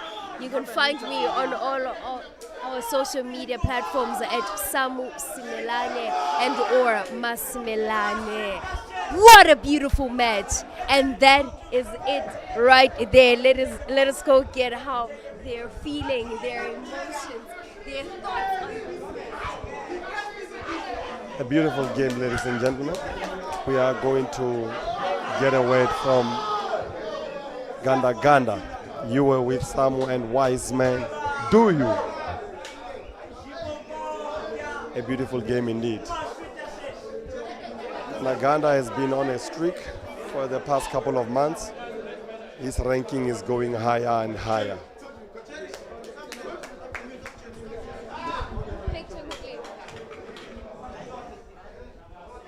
Let me put this. Doesn't matter. Both of them. And right there, the formalities has been shared. We just witnessed Jeremiah and I do completely annihilate Aiden Joseph. Sir, how do you feel? What are your thoughts? I did speak to you prior before the match started, and you were telling me that you were quite confident in how you're going to do right now. You just won the game. What are your emotions? Take us through how you were feeling. Well, I feel good. It was a tough battle, you know. I made a few mistakes here and there, but I played well to recover, you know, some impossible finishes. Well, yeah, I feel proud of myself, man. I wanted this win, yeah, you know. I wanted it. Of course, it looked like you did. You were actually playing like somebody who was wanting the win. I guess the real question here is, when Aiden was making his comeback on the table, what were your thoughts through it all? What were you thinking? Was there a place, or rather even just the slightest moment in you that felt like he might be coming back? Nah, I told myself, I know I'm going to get my chances and I know I'm going to take them. So that's exactly what happened. So, Wow. and like I said earlier, if my breaks worked, it's gone. So I had quite a few good breaks, some bad breaks, but yeah, the good ones were good. So.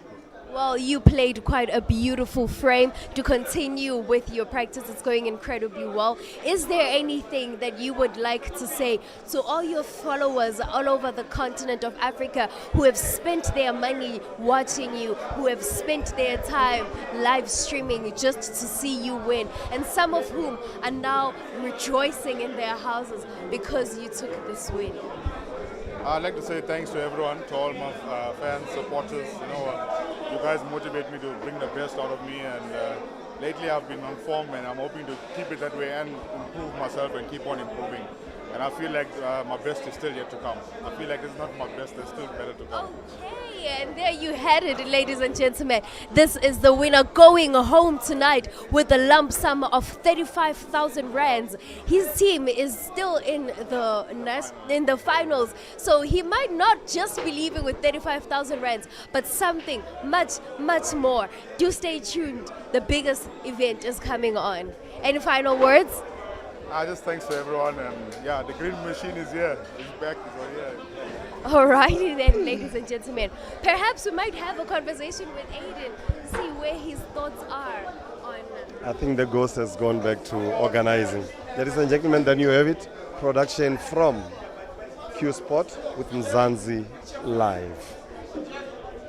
Thank you for watching and stay tuned. We're going to go to the finals of the teams. There's still teams finals to go. We have the big KELS are going to be facing Q Masters for the finals. Again, ladies and gentlemen, these are mixed African teams. We have Africa's finest players amongst the two teams. And then again, if you are Ganda Ganda's fan, he is still going to be playing. We're still going to be seeing more actions from him.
A very good evening, dear viewers.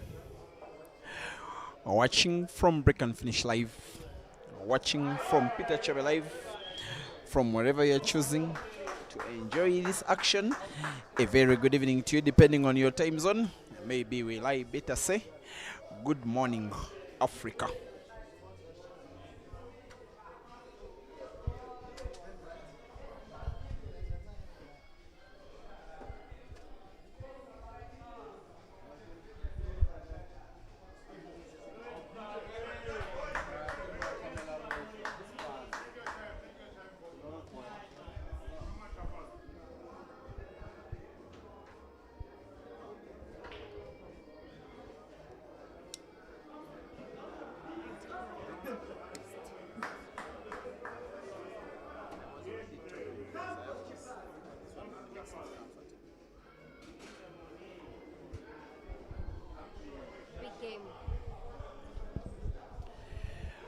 All right, this one will be the very last match, the biggest of them all in the competition, the one that has the biggest meaning, the one that gives the definition of the competition, the one that brought these teams, the one that gathered 10 teams from a host of countries with players from about 8 different countries, from East, from West, from Southern and Central Africa. The two protagonists in the team event final in the Ghost Nation Ultimate Team Championship are Big KELS and Q Masters. They will be having somewhat similar lineups to what we have been having, most especially in the knockout phases of the competition, as frames number 3 and 2 get played. Q Masters are lining up Kelvin Kandu. They have Omari. Kelvin is Zambian, Omari is Tanzanian, Moses Mofia, Zambian, Royd Kabwe, Zambian, and Harry Haudini, South African. They are, however, Tanzanian managed, yet only one player is giving the team its true identity, that is Omari. They'll as well be having the option of Abdul Kiande as the only potential substitute, as there are other player. Joseph Kasozi, the Ugandan, is missing in action because he is yet to acquire South Africa visa, while Big KELS, they are lining up the players that are Rashid Wagaba, Ugandan, Ibrahim Sejemba, Ugandan, Jeremiah Naido, South African, Stanford Given Ginte, Malawian, as well as Ian Kaziwe, Ugandan. They are Nigerian managed by Big KELS Lounge that is located in Awka in Nigeria, right around the height of Lagos. We are having our first frames on the table.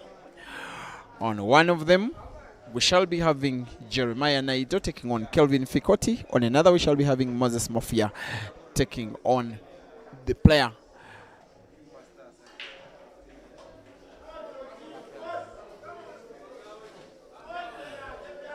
that is Ian. We are racing to 13 on 2 tables. The match does not have to be played to completion. In the meantime, this match is having live streaming on Break and Finish Live Facebook as well as Peter Chobe Live YouTube. The 2 streams shall be sharing the same exact commentary. It is 1 frame apiece. I want to beg your pardon, with Big KELS winning the first and Q Masters winning the other. Believe you me, these 2 teams are taking on each other for the 3rd time in the competition. They did on day 1. I think it was the 2nd, if not the 1st match that Big KELS played right after arriving on South African soil. They did touch down last Friday around 5 p.m. in the evening. Not really, it was quite earlier, around maybe 4 p.m. And by about 7 p.m. they were on table playing Q Masters, a match that ended 13 frames to 12. A match in the preliminary rounds it was. They got to face the same team in the second live final, with Q Masters then having 2 lives, Big KELS having 1. The match was won by Big KELS, one of the most competitive matches this competition has seen. It ended by 13 frames to 12. Who doesn't remember that reverse dish by Ian? It's just my opinion, thinking that perhaps it's the biggest single frame he has won all career long. Now playing semi-professional pool, Ugandan born and bred, but now Nigerian managed. Now they get to face off for the 3rd time. It is the grand final of the competition after Q Masters recovered, winning the 2nd live final where they defeated the team that are Siwela. Remember, in the actual semi-finals, which are the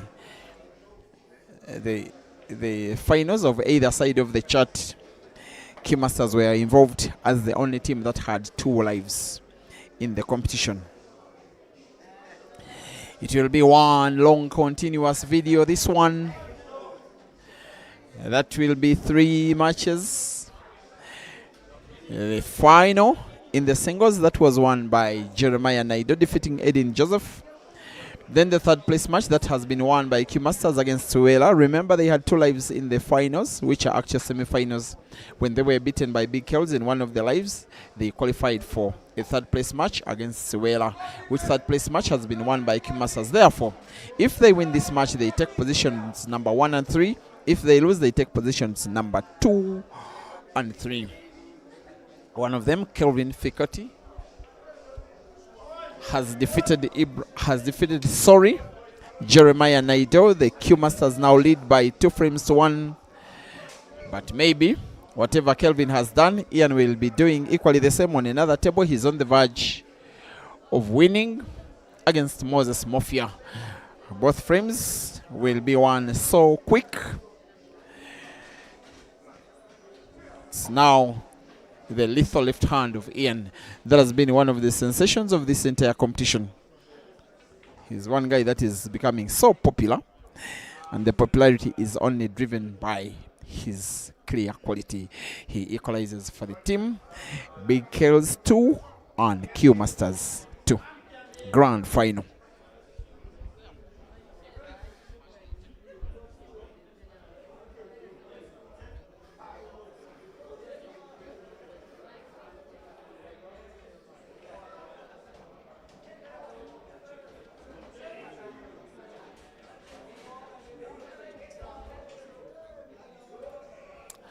Now I do urge you, most especially those that are watching from a mobile phone, simply to increase your video lighting and maybe the resolution to have the best possible image. Otherwise,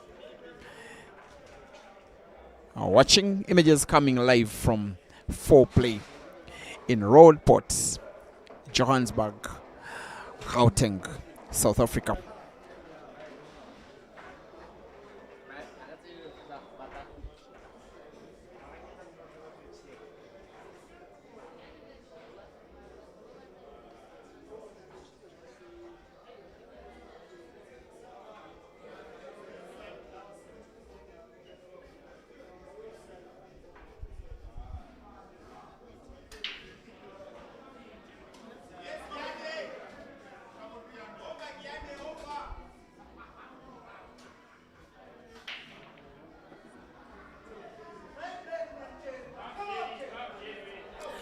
From either of the streams that you are choosing to watch from,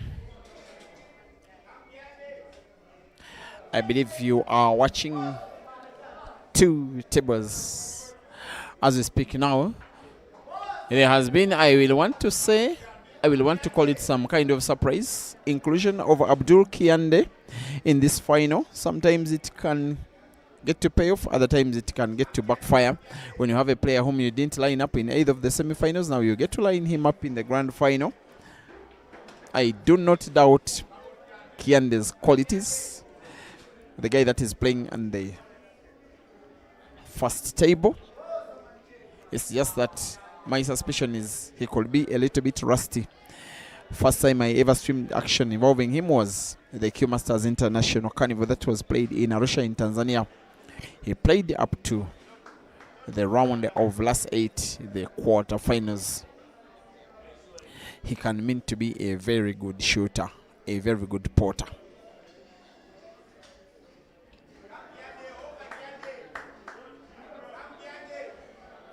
And big congratulations to the Ghost Nation Ultimate Singles Champion, the one and only Jeremiah Naido, having the form of his life. He has played a near perfect competition, and some of his matches have not been coming live because of restrictions, but believe you me, the level of play he was having against ADEN is pretty much the same level of play he had in the entire competition. And of all his opponents, it's just ADEN that has even come anywhere close to attempting to beating the Bulldozer. 2 frames to 2. The Bulldozer I'm speaking about is on the verge of making it 3. He's supposed to be the biggest inspiration towards his team, Big KELS, trying to win both in the singles and the team. He has gotten, however, to miss the block. The chance comes begging for Royd Kaboy to take down the frame and take down the lead for his team, that are Q Masters. Those two players between Royd and Jerry got to face off last. I think it was the round of last 32 of the Q Masters Carnival in Dar es Salaam last year. That race to 9 is one of the best performances I have ever seen in Royd's career. We have Abdul Kiande winning his first frame of the match against Ibrahim Sejemba. Big KELS 2 and Q Masters 3.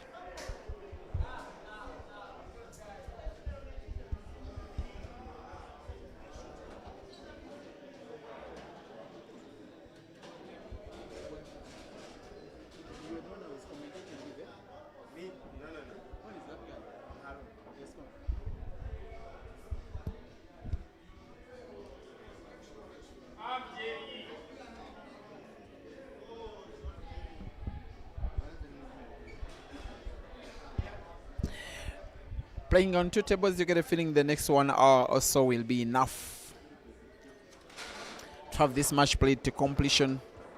And if the scores get so tight and the match gets so close, they may not even have timeout. It is not a must they have timeout, but as long as they play at least half of the match, either of the teams can have timeout. Off the cushion comes Jerry, and he fouls. His opponent, Raid, will have the cue ball in his hands very, very quickly.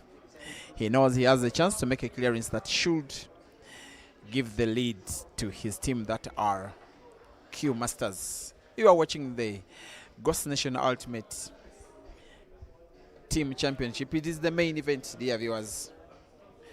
Watching action from Peter Chobe Live YouTube as well as Break and Finish Live YouTube, and being powered by Q Sports Africa Media with Mzansi Sports Live.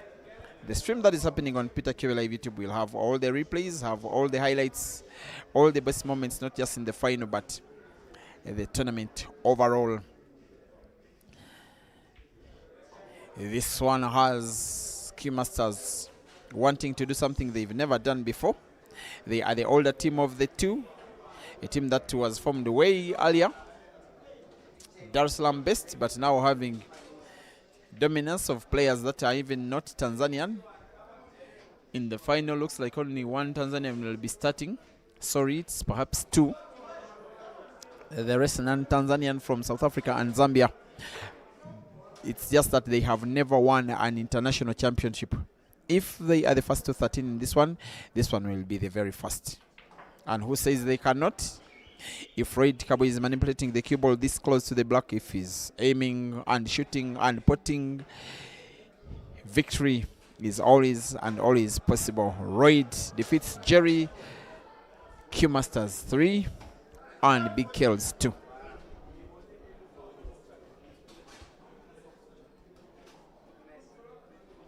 On the 2 tables, we are having a frame between Q Masters Kelvin Fikoti. He's taking on Big KELS Ian Kazbe, while another one is on the verge of starting between Big KELS Ibrahim Sejemba and Q Masters Moses Mofia.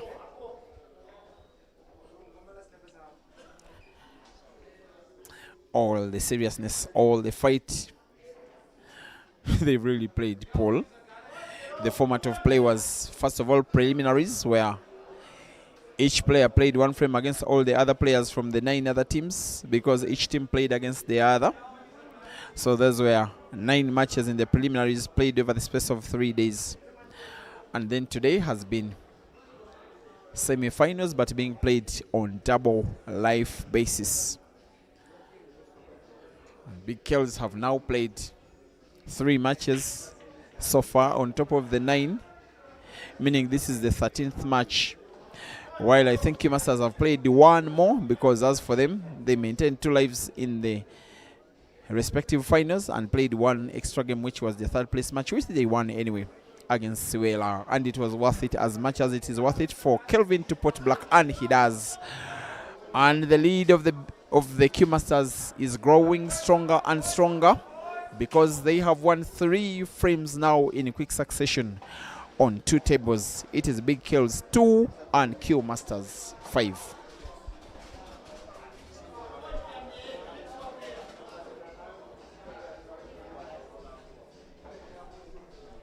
We're having Abdul Kiande of Q Masters is taking on Rashid Wagaba on one of the tables. The other still has the continuation of the frame between Ibrahim Sejemba for Big KELS and Moses Mofia for Q Masters.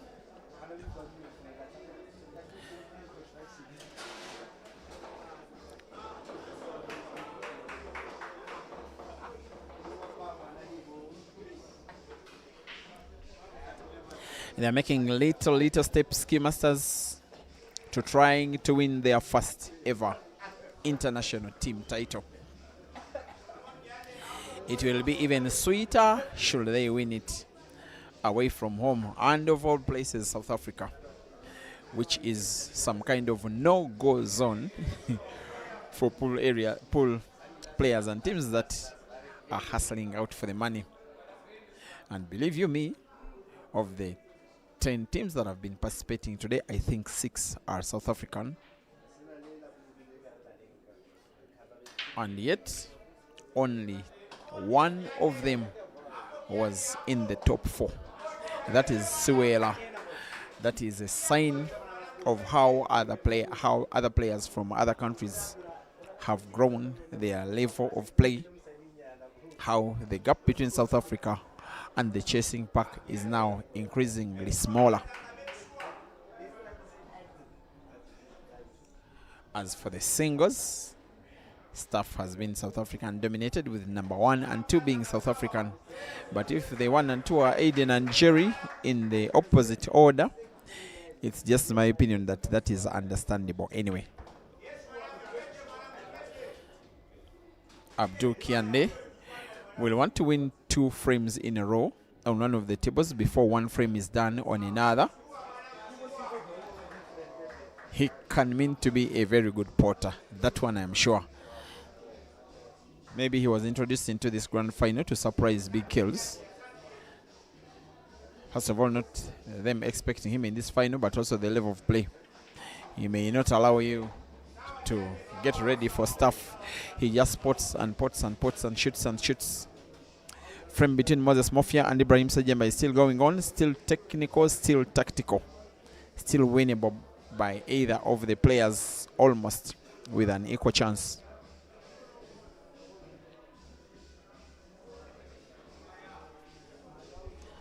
I'm only hearing now that there is a 16-man comp that is being played at Zaribas tomorrow. Whatever the case will be, the place, by the way, is about, 65 kilometers away from where we are.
Looks like the Ugandan Rashid Wagaba on one of the tables could be pulling one back for Big KELS. They led in the first live final against this very team, Q Masters, by about 6 frames to 1. A few moments later, like the language normally is on the internet, they were down by 9 frames to 7. They lost 7 out of the next 8 frames. But then they were able to get their noses back again in front. They took the match to a decider, which was won by Ian. That is why they are in this match anyway.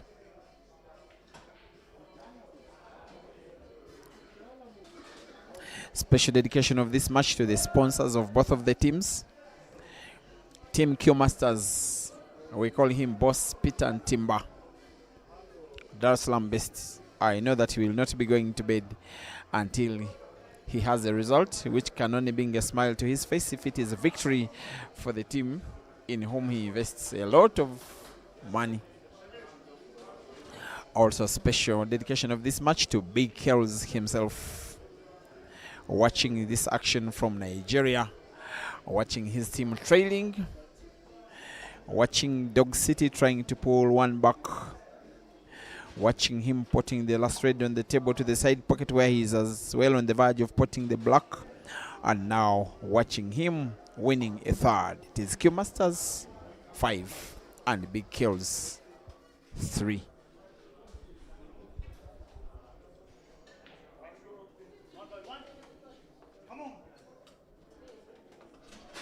Eight frames played. We shall now be having another between Harry Houdini and Stanford Given Ginte. That one will be a fast potting competition unless those guys, whoever wins the toss, just decides not to break the balls to split them. Both are some of the fastest players on the African continent. But when you get Jerry out of this kind of conversation.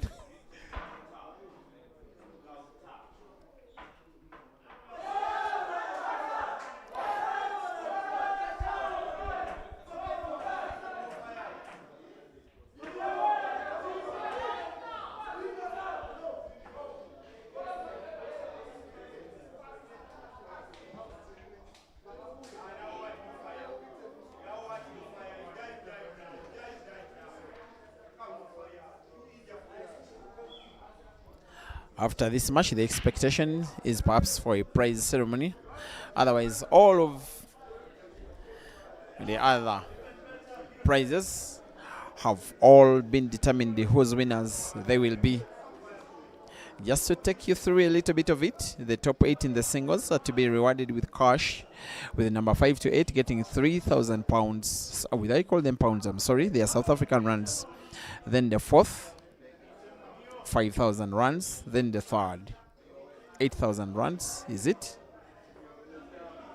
Yes, the second, 18,000 rands, and the winner, 35,000 rands, and that was Jerry. Second, ADEN. In the semi-finals, Pakanat Jimo and Rain Mashaba. Then the losing quarterfinalists, including Dog City, Harry,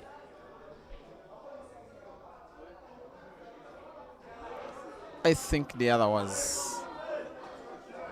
was it Kelvin?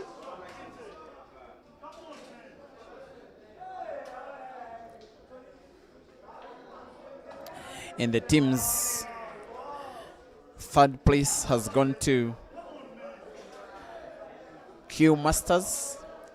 Fourth place taken by Siwela. The fifth place that does come with no money whatsoever is taken by Ghost Nation. But number 1 and 2 shall be Q Masters and Big KELS in whatever the order, depending on the outcome of this match. And one of the final performers in this team event, Ginte, who is playing team pool for some of the first time in his career, has been okay in this competition. Normally he's a singles player and a tournament player. He does love them short races. And in tournaments they are short races. That's why some of his best results are in short races in tournaments. This one he has played shot that came a little bit inaccurate. The cue ball was played with all the right skill. It just lacked some power. He will be out of sorts here, with a certain Mr. Harry Houdini waiting to punish him with any given chance to play.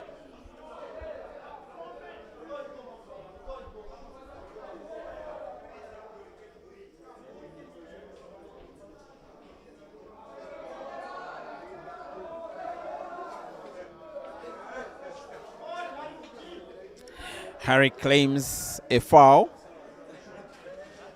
I think the players agree that yes, there is one, with Harry having the cue ball in hand. Definitely going for a clearance, definitely going for the increment of the lead, definitely going for victory.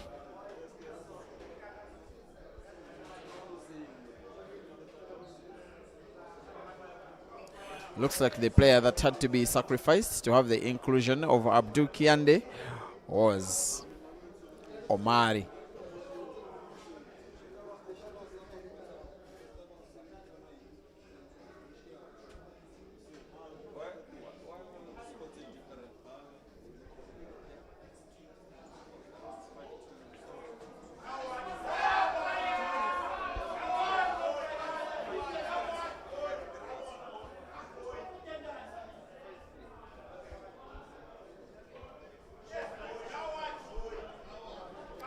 Five frames to 3, dear viewers. With Q Masters on the verge of making 6. If Moses Mafia can put black, it has been 6. Sorry, I want to beg your pardon, but now with 10 frames played, with Mafia winning, it is 7 frames to 3. 2 frames happening at the same time, one of them on the verge again of being won by Harry. That's just like the commentator thinking out that with the only yellow of Ginter frozen against the cushion, you don't see Harry letting go of this frame.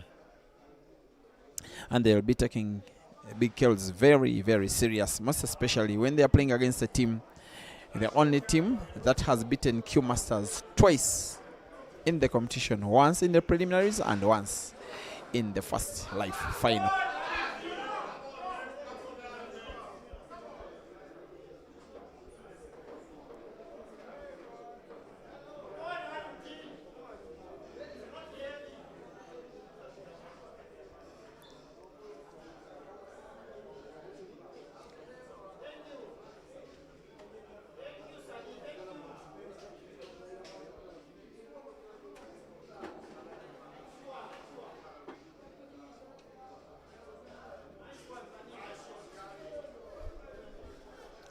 Harry on one table going for victory. On another, Kelvin has won the toss against Ibra. That is some kind of race one between frenemies. Harry will want to right the wrongs, most especially him, knowing it very well, having said it to myself that he knows he doesn't have to be reminded that he's the reason as to why Q Masters lost in the first live final against this team that are big KELS. He came so close to winning, I think, what was the 12th frame with his team that would have to need to win one out of the remaining 2, which they later got to win. It was, however, only an equalizer because Harry was on the verge of potting the last ball before he got himself snookered a little bit carelessly. If he puts up a big performance in this final, then you get a feeling he will have vindicated himself. He has played safety against Gente, who has sight of the yellow, little sight. Potting it will be something different altogether. Off the cushion he comes, finds the yellow. Sorry, not off the cushion, he played it direct, but was never going to pot it. With Dog City having a worried face. With Harry going for a clearance.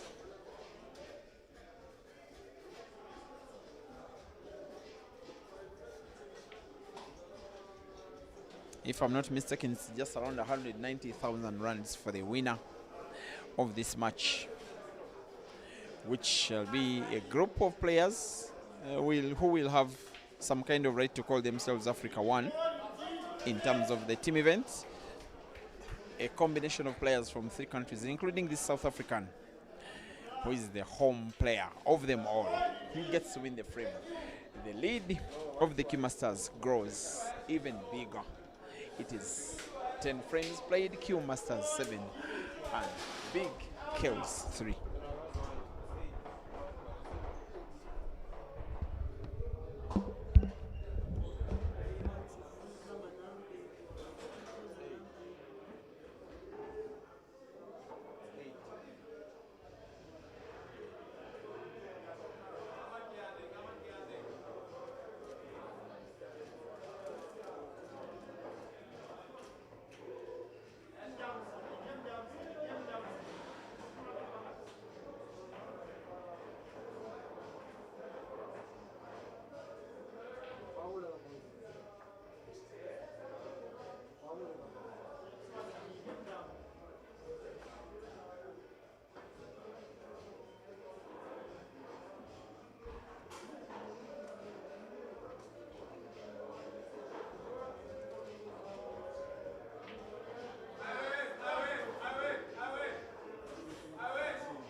And just in case you're only now joining the stream, dear viewers, you are watching the last match of this comp that has been happening for 4 days. The first day only having preliminaries in the team event, with some of the teams having to play 3, some 4 matches. The second day having a continuation of pretty much the same, but we also had some of the matches in the singles. The third day was yesterday. It didn't have any team action because it had the last matches in the preliminaries of the team event being played, only to leave 4 teams involved in the respective semi-finals, but with double life. And all those double lives have been played today. Now we have a grand final, with each team having won twice today and lost once. There was another win for Q Masters, as an extra match was played by them. A third place match it was that they won. Now they have guaranteed cash for third place match. They simply want to make it better by taking first position as well. One way of doing it is perhaps ensure that Moses Mafia defeats Ibra. The lead is 8 frames to 3. Another frame is on the verge of happening. It will be between Kelvin and Ginte. So the 2 frames that are being played on 2 tables have players from 3 different countries. 2 Zambians, both representing Q Masters, 1 Ugandan and 1 Malawian.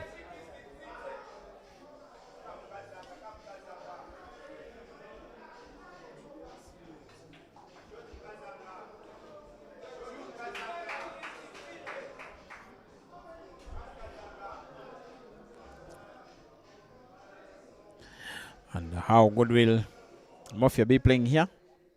Goes for the sharp cut over red. He's going defensive. He can mean to be very defensive. That is power balance plus. And I as well want to beg your pardon. He's not taking on Ibra. He's taking on Dog City, who will want to play red off the cushion. Hopefully for him, try and put it to the center pocket right. Cue ball off the left cushion with some kind of right spin on the cue ball. Finds red. Plays it in between his 4 and black. Played it into some reds, but missed the pot. Now with this kind of chance, especially given the vein of confidence that Moses Mafia is having, there's that possibility of the lead extended to 9 in the next 1 minute or so.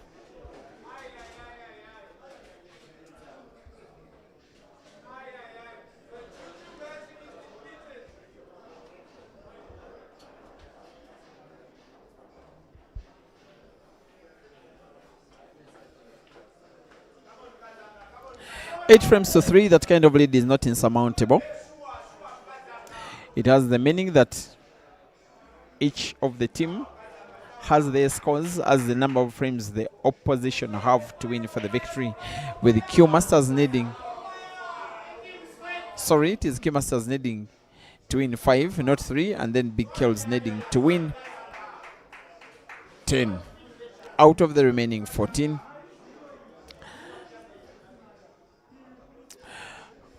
On one of the tables, Abdul Kiande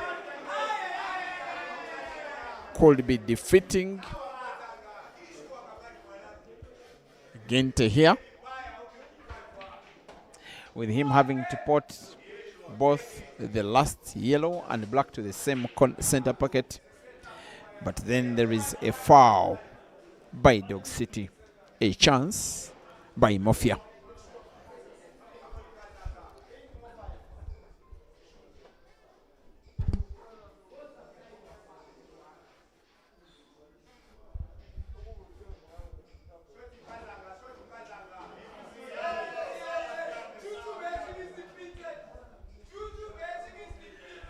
It is starting to look a little too one-sided, this one. The team that are having a 5-frame lead could be winning 2 frames in a row on 2 tables. One of them is one. Abdul Kiande has defeated Ginte.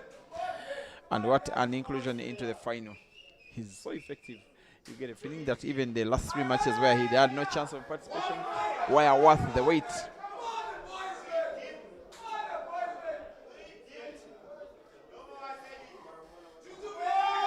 Here comes Moses Mafia, dear viewers, taking on the last red and then the black in what will be Q Masters registering double figures for the very first time in the match. He'll be putting black. Of course, he will never ever miss. Mafia wins, Big KELS 3 and Q Masters 10.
And from a big KELS perspective, dear viewers, rather unfortunately, they have turned up with their poorest show in the biggest match of them all. The big money match, the big final, which will have Q Masters win if they can win 2 more frames out of the so many that are still to be played. They are even already celebrating, and they want to seal this deal as quick as they can. If Royd beats Ian, given the position of the balls, maybe Royd could. And if they can win 1 more, it will be party time in Dar es Salaam. You also get a feeling it will be party time in Lusaka. It will be party time in Durban and Cape Town, where the players of Q Masters hail from originally. That is Kelvin, Royd, Mofia, Lusaka, Kiande, Omari, Dar es Salaam, Harry, Cape Town born, Durban raised.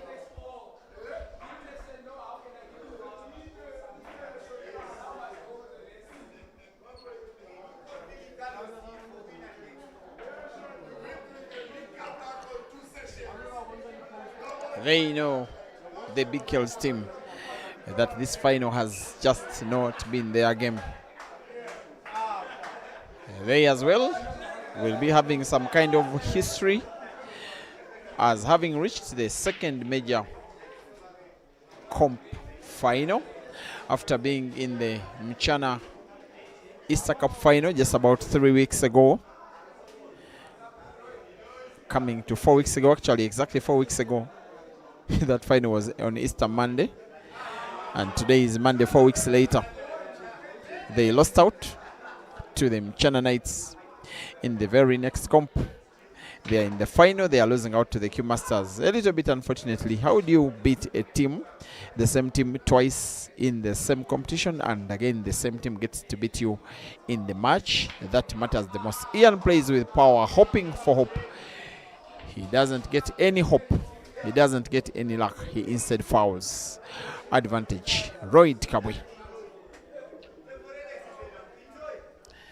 On another table, Moses Mofia has a chance.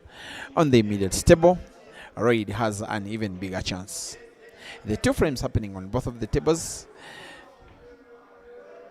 can get us a result that will end not just this match but also the entire competition. Only if both are won by Q Masters, they will be tournament winning frames.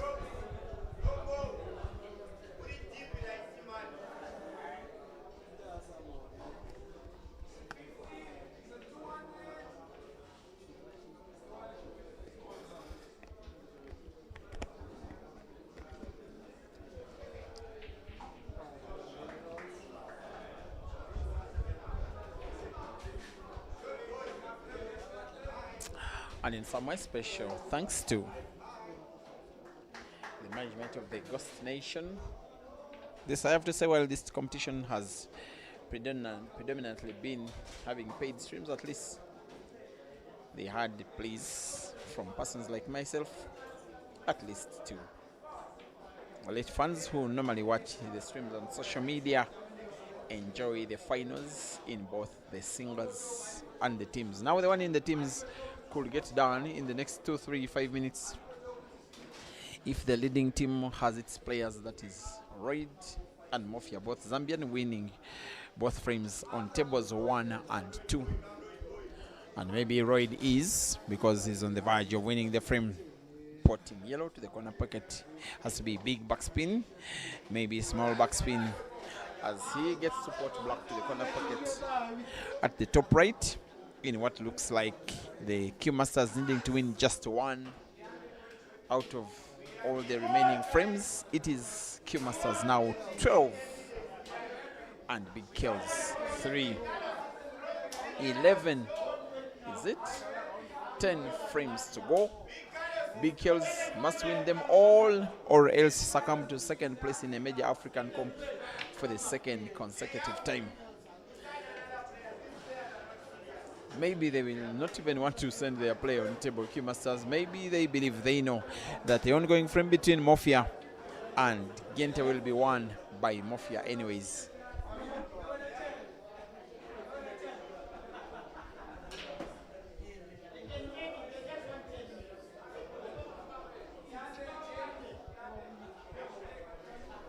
Another table is being warmed up by Jerry, but the table warming antics may count for nothing if a frame being played by Mafia is won by Mafia.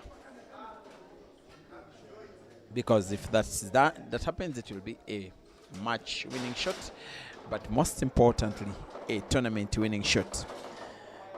The umpire, however, instructs the player on table 1 to face his opponent. Abdul Kiande versus Jerry, the players on both teams that really like to play with the highest amount of speed.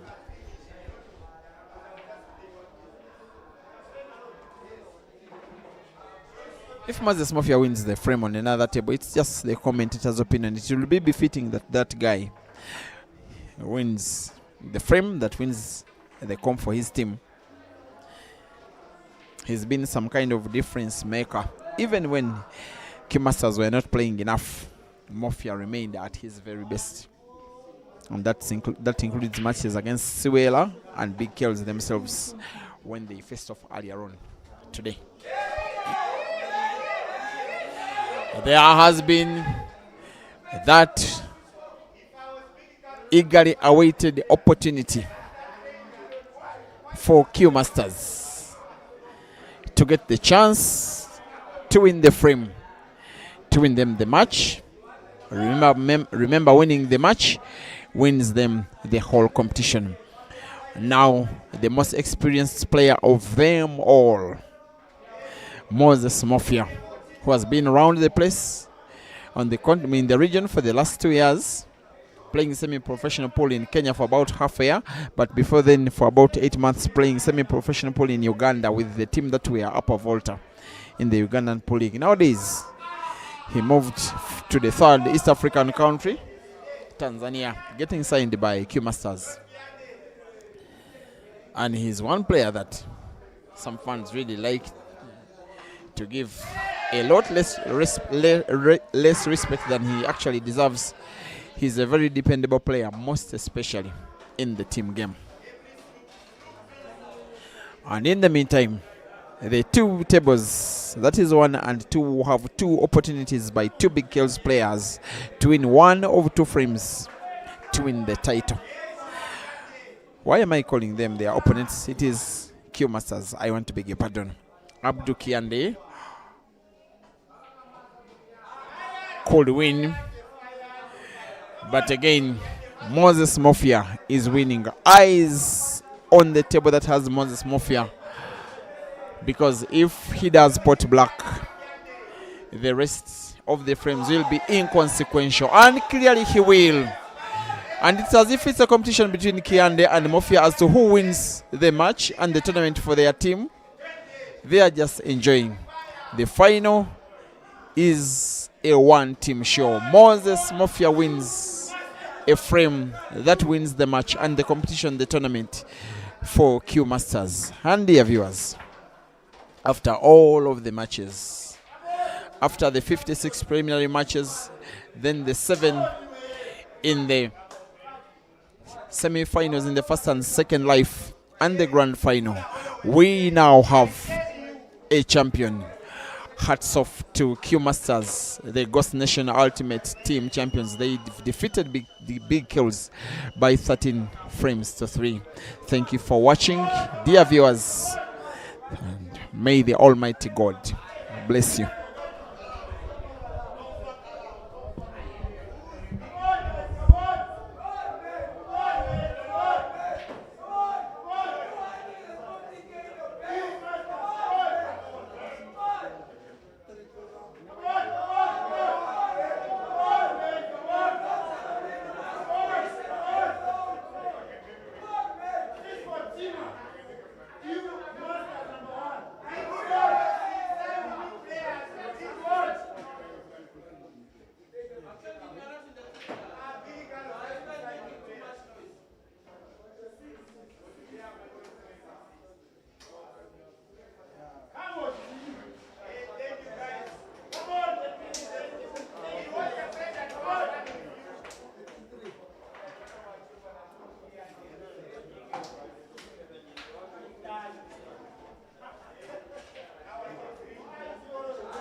This is not today.